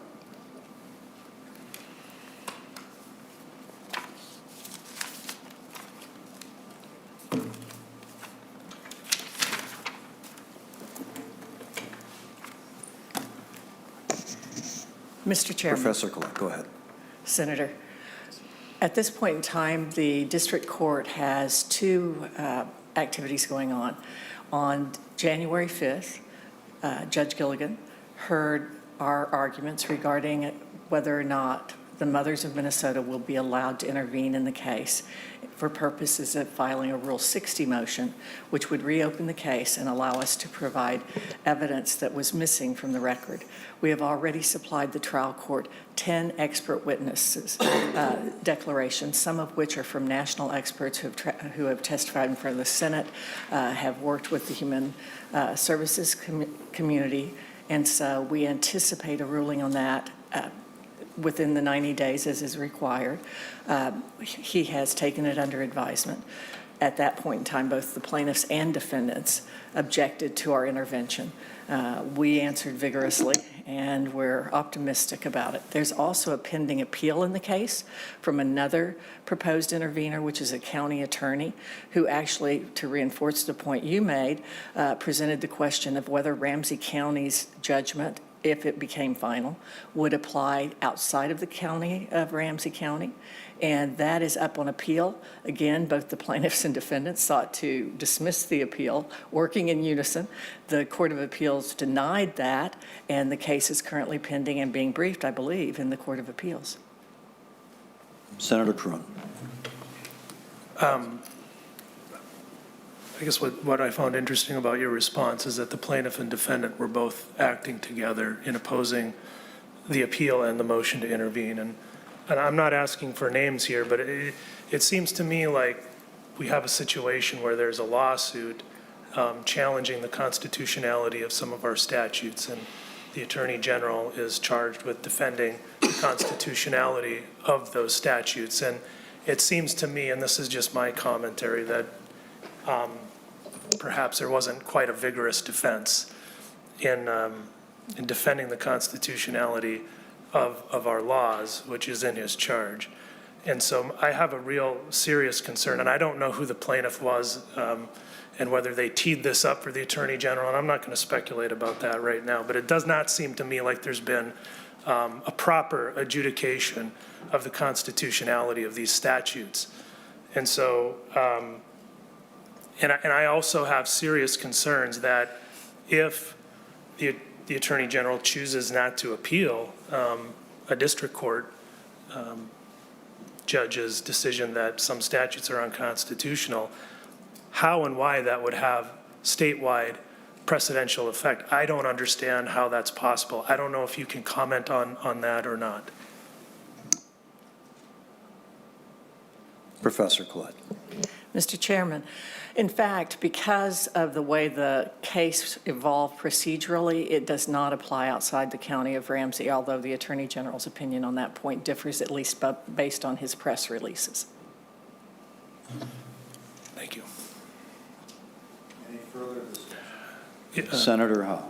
I'm sorry, Senator Cronin, did you have another comment? Go ahead. I can allow Senator Howe to go, and then I have one more question when he's concluded. It's up to you two, either way. Thank you. All right, Senator Howe. Thank you, Mr. Chair. And I don't know if the professor wants to stay there or not, but I'm going to ask this question to Senator Maye Quade, and maybe the professor wants to chime in, but. Mr. Chair, I'd prefer to talk about my own bill. Senator Maye Quade. I'd prefer to be the one to talk about my Senator Maye Quade, any senator on here could inquire of any other witness as well, so. Senator Howe, go ahead. Thank you, Chair Latz. Senator Maye Quade, you made a comment back to, in your answer to one of Senator Limmer's questions, that an OGBYN wouldn't do that. Can you tell me, because I'm trying to figure out, do all abortions get conducted by OBGYNs? Senator Maye Quade. Mr. Chair, Senator Howe, up until very, very recently in the state of Minnesota, yes, medical doctors, but often OBGYNs, the same people who deliver babies also provide abortion care. Senator Howe. Thank you, Chair Latz. So, Senator Maye Quade, who under this current law, if this bill passes, well, let's step back. Under current law, who can perform an abortion in the state of Minnesota? Senator Maye Quade. Mr. Chair, Senator Howe, there are different kinds of abortion procedures, and so they're performed by different people. There is medication abortion, which is the dispensing of 2 pills. Up until this past summer, only medical doctors, MDs, typically OBGYNs, but not always, would have to dispense those 2 pills. After the Doe v. Minnesota opinion, which is binding across the state because we're not like the federal court system, our district, we have a unified judicial system in the state of Minnesota. So advanced practice clinicians, nurse practitioners, physician's assistants, people who within their scope of practice are allowed to prescribe medication can dispense medication abortion. So that's one set of abortion type. Then you have in-clinic or procedural abortions, and that is typically done by an MD, although there are APRNs who can perform the procedure particularly early in pregnancy. And then when you have abortions later in pregnancy, those are conducted by, OBGYNs, and then sometimes maybe like fetal medicine specialists or people who specialize in a specific kind of medical care for pregnant people because of the situation. Senator Howe, do you have a specific question for Professor Collette while she's at the testifier table? I Otherwise, think I'll ask her to return to the audience. That's fine. Thank you, Professor. Thank you, Mr. Chairman. Senator Howe. Thank you, Chair Latz. And so, when you say that certain folks, Senator Maye Quade, can dispense and prescribe the abortion pills, with the advent and the advances of telemedicine, can we do that also through telemedicine then? Can they dispense those abortion drugs through telemedicine? Will that be available under this bill if it passes? Senator Maye Quade, if you know. Mr. Chair, Senator Howe, that's already the case. Senator Howe. Well, I'm learning something, and that's good. So now you went through, Senator Maye Quade, what could happen today if this bill passes? Who's going to be able to perform an abortion? What qualifications would I need if I decided to go into this field? Senator Maye Quade. Mr. Chair, Senator Howe, so that's determined by the scope, which is determined by, medical licensing boards. And so it is within the scope of practice to dispense medication for certain kind of medical providers. It is within the scope of practice to provide abortion care early in pregnancy for certain providers, and then it's within the scope of practice to provide specific kind of abortion care. So this bill does not change the licensed qualifications for people who provide the care that's within their scope of practice. So, Senator Howe. Thank you, Chair Latz. So, Senator Maye Quade, there are licensing requirements for all of that, and that will remain the same. Is that what I'm understanding? Senator Maye Quade. Mr. Chair, Senator Howe, absolutely. So Senator Howe. Thank you, Chair Latz. So as we go down that road, are the facilities also, nothing changes for the facilities? The facilities still have to be inspected and licensed as they are today? Senator Maye Quade. Senator Chair Latz, Senator Howe. So the way that we regulate healthcare in the state of Minnesota is we license providers. So when you go to the dentist, you go to a licensed dentist to receive care, not a licensed dentist facility. Or you go to a licensed optometrist to receive care, not a licensed optometrist facility. Likewise, when you receive abortion care, you go to a licensed medical doctor or a licensed provider, but there's no such thing as a licensed, abortion care facility. And so the reason for that is the safety and standards has all happened within the licensing of the providers themselves. And then there's building codes and regulations and OSHA standards, all of which is contained under the licensing. And so that would not change with this bill either. Senator Howe. Thank you, Chair Latz. So Senator Maye Quade, there's no inspections of these facilities. You license the practitioner and we're good to go. Is that correct, is what you just told me? Senator Maye Quade. Senator Latz, or Chair Latz, excuse me, and Senator, I'm just like reading the nameplate in front of you. Chair Latz, Senator Howe. To my understanding, the inspecting and licensing happens to licensed providers, whether they're licensed to provide dentistry or optometry or abortion care. Whatever the current law is, Yes. this bill is not proposing to change it. Is that right, Senator Maye Quade? Correct. Senator Howe. Thank you for that answer, and thank you, Chair Latz. I'm puzzled by, and maybe you can explain to me, and maybe you did and I missed it, but on lines 15.14, the concealing birth piece, I'm struggling on why we took the issue out about concealing the stillbirth at any issue or the death of any issue under the age of 2. Why is that whole section there, those lines between 5.17 and 15.20? Why is that section deleted? Don't we want to know that? Isn't that data that we should know? Senator Maye Quade. Thank you, Mr. Chair, and Senator Howe. I appreciate the question. This statute was written a really long time ago in a really confusing way. If you allow me to just read how it was before. Every person who shall endeavor to conceal the birth of a child by disposition of its dead body, whether the child die before or after its birth, shall be guilty of a misdemeanor, and then it includes stillbirth or death of any issue under the age of 2 years. And so what this had the effect of doing is equating miscarriage, stillbirth, and then a child who dies up to the age of 2, which are all wildly different things. And so what we wanted to be really clear in this statute is that any person who conceals the birth of a child and its dead body, when the child died after birth, is guilty of a crime. What we wanted to take out was the conflation between stillbirth and miscarriage. And also, if a child died, at 8 months or a year, that's also a crime that is dealt with in a different part of statute. And so we wanted to be very, very clear that somebody who conceals the birth of a child by disposing of its dead body is guilty of a crime, and we didn't want to conflate the other things with it. Senator Maye Quade, it looks like the stricken language also deals with a sort of a repeat offense.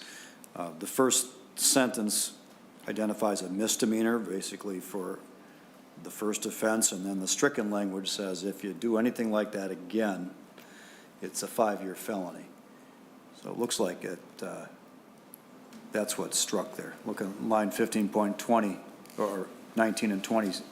If they shall, subsequent to that conviction, referring earlier, endeavor to conceal any subsequent birth or death, then identifies a 5-year felony. So it appears, Senator Maye Quade, there's an attempt to eliminate the felony element of this as well. Is that correct? Mr. Chair, yes. When we were digging into this, we were unclear of why it was written as and if you do it again. There wasn't any instances of this, and so we just went with it's a misdemeanor to do this. Most people don't do this. I think it was written to address media narrative around something that was happening or might not be happening, but it was from the 80s. Senator Howe. Well, follow up on that. thank you, Chair Latz, and I'm questioning, just because you don't have documentation that it has ever happened, why would we want to remove the stiffer penalty if we do have that case? Wouldn't we want to retain that? And maybe we can clarify some of that information, but I would, and maybe strike the under age of 2 or whatever, but I think that we would, if someone, and many times we've had some folks that have concealed multiple children that they have buried in their backyard. Why wouldn't you want to retain that piece? Mr. Chair. Senator Maye Quade. Senator Howe, I'm absolutely open to an amendment to deal with subsequent violations of how we've defined it in the beginning. I am not opposed to that. It just seemed unnecessary, and we couldn't come up with convictions for having done so, but I'm open to talking with you about that and working on language. I don't know if this is the exact place to do it, but I absolutely would do that with you. Thank you. Thank you, Chair Latz. Follow up? Senator Howe. Thank you, Senator Maye Quade, for that. The other question I have, though, is when a child died after its birth. So I'm going to go back to someone that is, after the abortion, is alive. So we've taken out the reporting requirements. We have changed how that, I believe we've deleted the piece on where that baby is supposed to be disposed of. I'm now concerned that, and when I look at this, I'm thinking, well, now we've made it a misdemeanor. So I'm thinking we've defined when that child is a child and deserves protections under the fundamental right to life. Is that not the case here? Senator Maye Quade. Mr. Chair, Senator Howe, can you re-ask the question? I'm not sure I understood what you're asking. Senator Howe. Thank you, Chair Latz. And Senator Maye Quade, if the baby, you got the abortion, the baby's viable, it's alive, we say here it's birth, right? It's on the table, it's alive. We've changed how we dispose, you've kind of deleted how the disposal of babies are done now. I mean, I remember when we had a miscarriage, it was buried. We can go to the gravesite, that type of thing. I guess I'm struggling with, we changed some stuff, you know, what happens now? I'm just looking at this and I'm seeing it's birth, it's alive. Somebody could be held guilty of a misdemeanor if they conceal it, or if the baby dies and you dispose of its dead body not in a proper manner. So didn't we just define when that baby, that child, is an individual and has the fundamental right to life and the fundamental right to care? Senator Maye Quade. Thank you, Mr. Chair. Thank you, Senator Howe. I appreciate the clarification. This statute is actually dealing with the attempts to conceal the birth of a child through the disposition of its dead body. So this actually, and we're specifically in 15.21 separating that from abortion. So this actually isn't related to abortion, and that's where you see that clarifying language. So this statute doesn't deal with abortion. It's actually specific to people who are concealing the birth of a child through the disposition of its dead body. Senator Howe. Thank you, Chair Latz. So we went back to now if it's a wanted pregnancy or an unwanted pregnancy, we just changed how we deal with that infant.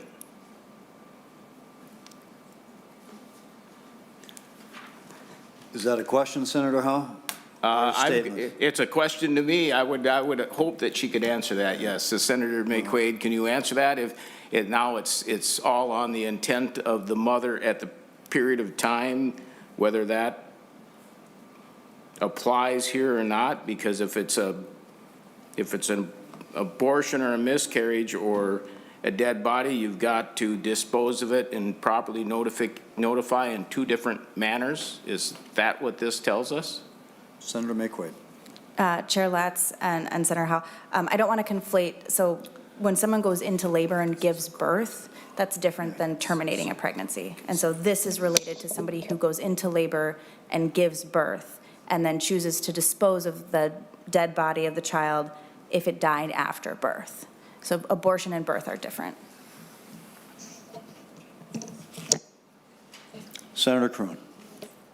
Thank you, Mr. Chair. I'll ask this a slightly different way. I'm going to read the statute with the way that the proposed amendment is, understanding that there could be some new amendments. I'm going to read this the way that the bill is drafted, understanding there could be a future amendment. It says, and this is under 617.22, starting at line 15.14, any person who attempts to conceal the birth of a child by any disposition of its dead body when the child died after its birth shall be guilty of a misdemeanor. This section does not apply to the disposition of remains resulting from an abortion or miscarriage. My question is, why is that last sentence necessary when we're talking about children that died after being born? Senator Maye Quade. Mr. Chair and Senator Kroon, in part because miscarriage is called spontaneous abortion, and what we don't want to do is criminalize people who have stillbirths or who, go in, who have stillbirths, honestly, is what it usually is. So, for example, I have a friend who had a stillbirth at home. They buried her in the front yard and planted a tree over her. In the case of this, technically she'd be guilty of a misdemeanor. And so we wanted to clarify that if your child is born and lives and then dies, you can't conceal the fact that it was born by burying or disposing of its dead body. Senator Kroon. Thank you, Mr. Chair.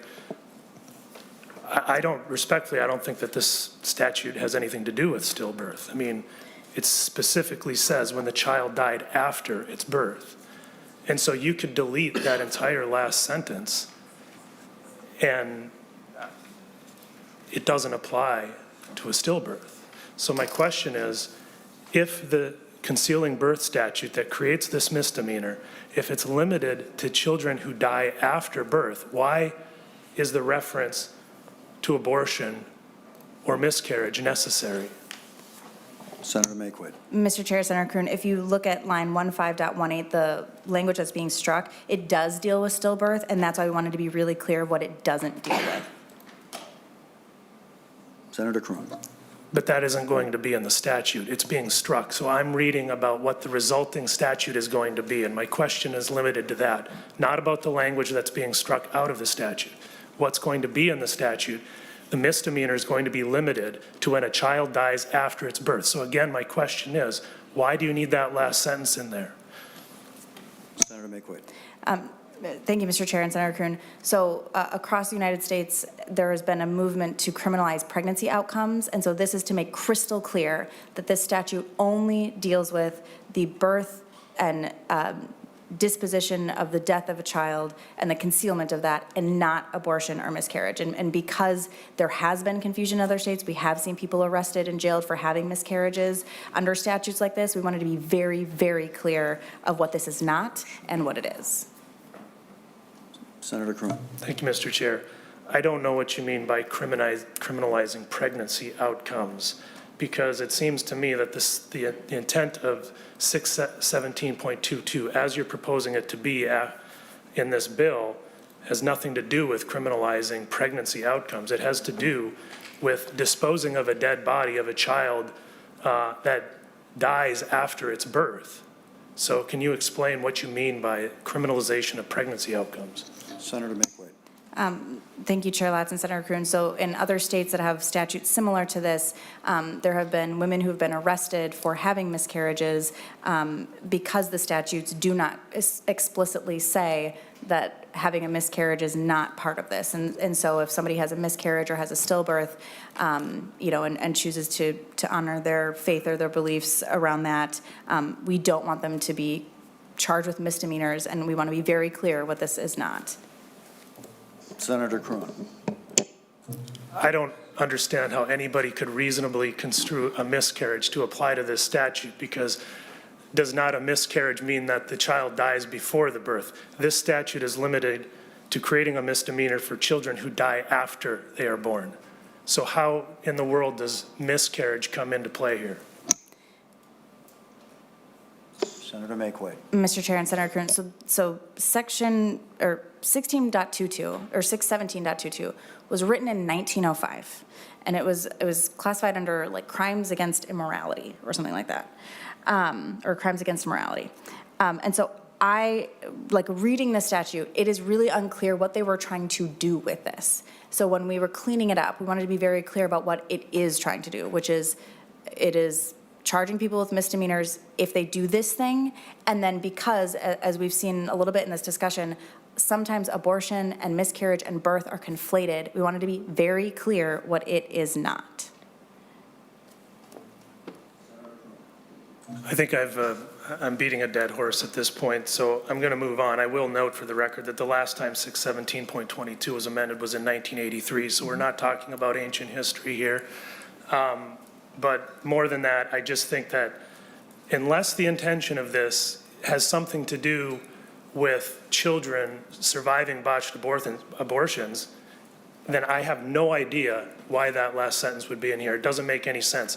The statute can be as old as it wants, it could be an ancient statute, but we're amending it now. And I just read what you are proposing this language to be. And it's limiting the misdemeanor to situations where the body is disposed of a child that dies after it's born. I think that's sufficiently clear. There's no conflating that with miscarriage or abortion unless you intend to mean abortion. The definition of abortion would include dying after the child is born. So that, I'll just leave it at that. I just think this language is not ready for prime time at all. So my next question is, there was some talk here about what,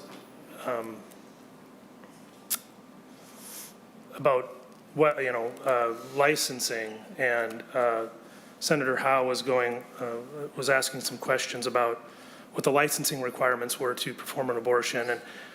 And your response, I believe, is that providing something to this effect, and I don't want to put words in your mouth, so if I'm wrong, feel free to correct me, but it's something to the effect of providing an abortion is within the scope of practice to provide that care. So the doctors already have that within their purview of the scope of practice. And so I guess my question is, unrelated to doctors, under this proposed bill, if you're not a doctor, do you have a right to perform an abortion? Senator Maye Quade. Thank you, Chair Latz and Senator Kroon. So doctors aren't the only people who provide abortion care. Senator Maye Quade, does this bill change anything with regard to who is an allowed provider for abortion care? No, it does not. Senator Kroon. Thank you, Mr. Chair. Finally, I'm not going to ask this question because I believe you said, and you can correct me if I'm wrong, that the repealing of Section 145.412 was not within the scope of our jurisdiction here in the Judiciary Committee. Did I get that right?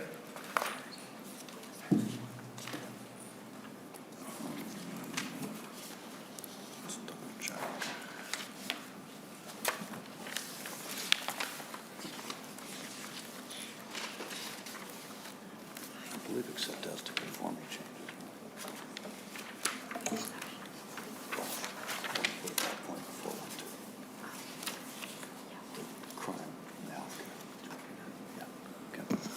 Council Backus. Mr. Chair and members,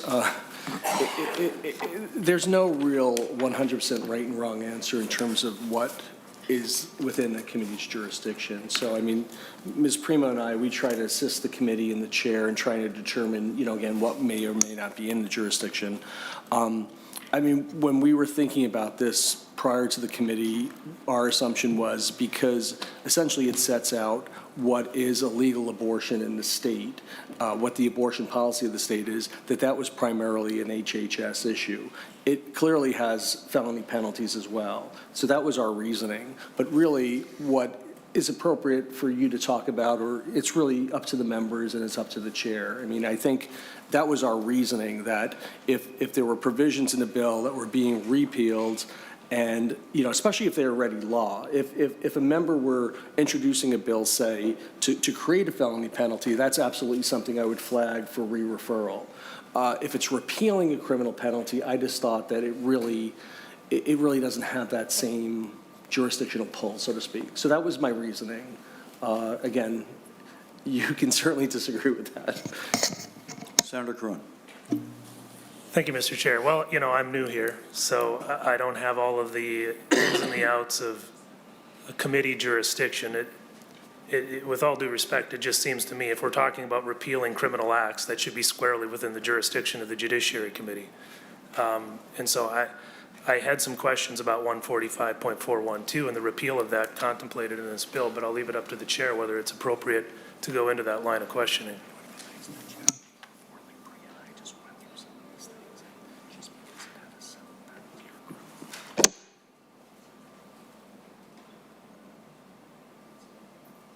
Senator Cronin, why don't you go ahead and see if we can get your questions answered now. I'm just going to keep in mind it's after 4 o'clock. So. Thank you, Mr. Chair. I don't mean to cut you off anyway. Let's try to get your questions answered if we can, and then we'll wrap it up. I hear that. I do, just would like to note, these are 3 really pretty big and hearty bills that we've been doing today all on a Friday, which probably could each have their own hearing. But again, I'm new here. I don't know what the practices are, and I'm not going to wade into that right now. I'll leave that to Senator Limmer to be the voice of that, but that's just my perspective as a new member.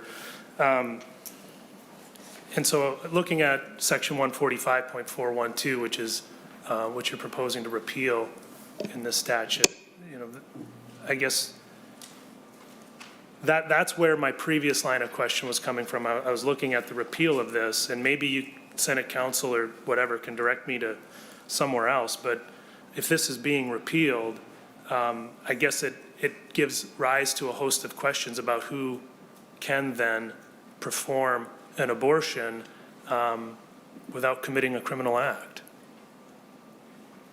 Maybe Senate Council can help me here. Is there a question there, Senator Cronin? Or the council, do you understand the request for information?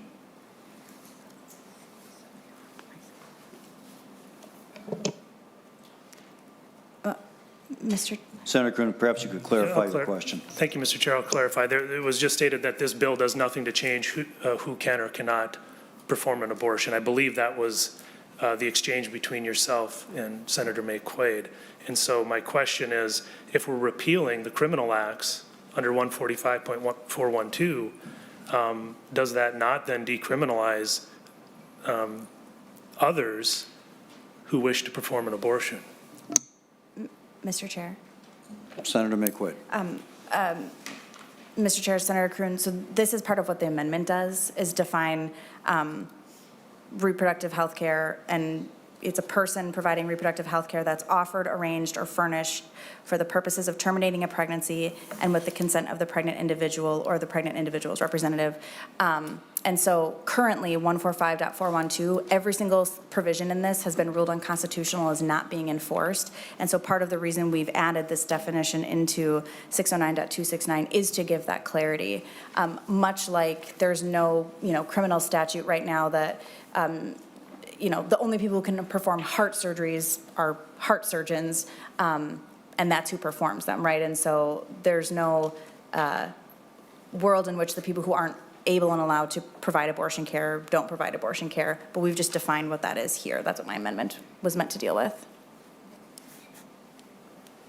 Senator Cronin. Thank you, Mr. Chair. And I'm not asking these questions to be gotchas. I'm really trying to learn what the state of the law is going to be if this bill becomes law. And whether or not it's through courts saying a statute is unconstitutional or the repeal of it through the legislative process, I guess my question is, at the end of the day, if this bill were to become a law, would it be a criminal act for anybody, myself, to perform abortions with no credentials? Senator Maye Quade. Mr. Chair, Senator Kroon, can you explain to me how you would provide abortion care? I wouldn't have the slightest idea. Senator Kroon. I'm sorry, Mr. Chair. I wouldn't have the slightest idea of how to provide an abortion, which is the purpose of my question, which is would somebody like me who has no idea what they're doing, would it be a criminal act if I decided to go into that business? Senator Maye Quade. Mr. Chair, Senator Kroon, yes, much like it would be illegal for you or I to perform heart surgery or amputate a leg, it would be illegal for us to provide abortion care because we are not licensed medical providers who are not allowed to provide care outside of, our scope of practice, which we have none. Senator Kroon. Thank you, Mr. Chair. And again, I could be completely off base here, but I'm just trying to figure out where that requirement is, since 145.412 is being repealed under this act. Where is the requirement in other statute? Maybe Senate Counsel can help me out here. Where does it say that it's a crime for somebody who's not licensed to perform an abortion? Mr. Backus. Mr. Chair and members, we were just looking through one thing that would be possible, that under 147.081, practicing essentially medicine without a license, there's a gross misdemeanor penalty. So if it falls within that, that might apply. Senator Kroon. I appreciate that. That's practicing medicine without a license, and whether this would qualify or not, I don't know. And I don't know what a court would think about that, but it seems incumbent on us as legislators to clear that up before we move this legislation through the process. This seems to be a pretty critical part here, and I don't think, with all due respect, the statute you just cited is nearly sufficiently clear on that point. So that's just my comment on that. It's not really a question. Senator Kroon, it might be that the Health Committee would be in a better position to answer that question too than Judiciary. So I'd encourage you to seek the answer to your question between now and the next action on the bill. Thank you, Mr. Chair, and I'll do that. The reason I bring it up here in Judiciary is because we're specifically talking about criminal acts and whether or not, it's not just who is licensed to do it, and it's whether or not if somebody who is unlicensed to do it is committing a crime by doing it. That's really what I want to get at and why I think it's relevant to this committee. But we can take that offline, because I don't have an amendment prepared or any specific language in mind. It's just something that I'm thinking about that should be resolved before this bill moves through. Thank you. Senator Kroon, I'd like to know the answer myself to the question, so I'm glad that you raised it. Mr. Chair. Senator Maye Quade. The answer is it's the same law that makes it a crime to provide any medical care without a license. And so that's actually the point of this bill, is that abortion care should be treated like all other medical care. It would be a crime in whatever way it's defined in law now to amputate someone's leg without a license. It would be a crime to perform brain surgery or heart surgery on someone without a license. It would be a crime to prescribe medication without a license. None of that changes. What this does is make sure that abortion care is treated like all other health care. And so the same laws that apply to all other health care would apply here as well. All right. Senator Kroon. Okay. Is there any further discussion on Senate File 70 as amended? Senator Limmer.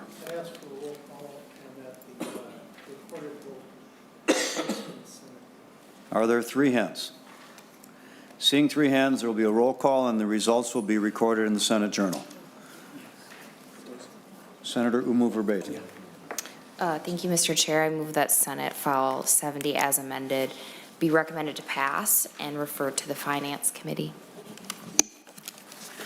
Senator Umu Verbete moves that Senate File 70 as amended be recommended to pass and be re-referred to the Senate Finance Committee. The clerk will take the roll.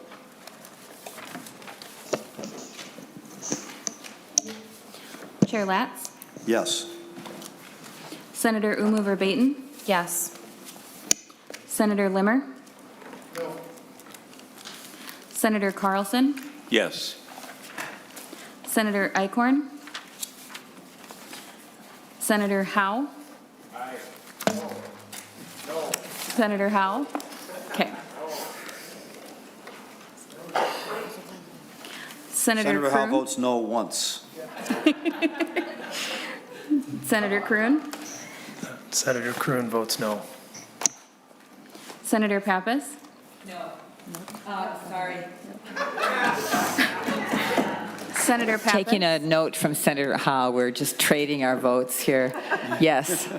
Pappas votes yes. Pappas votes yes. Senator Seeberger? Senator Westland? Yes.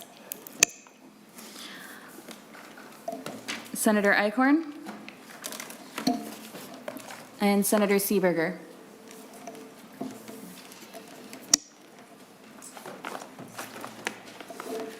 There being 5 votes in favor and 3 opposed, the motion prevails. That concludes our work on Senate File 70, members. For the next hearing, it will be Monday, February 6th at 12:30 p.m. or immediately after session is concluded. It will be conducted in Capitol Room 15. The only bill on the agenda for Monday is the paid family and medical leave bill. There being no further business to come before the committee today, we are adjourned.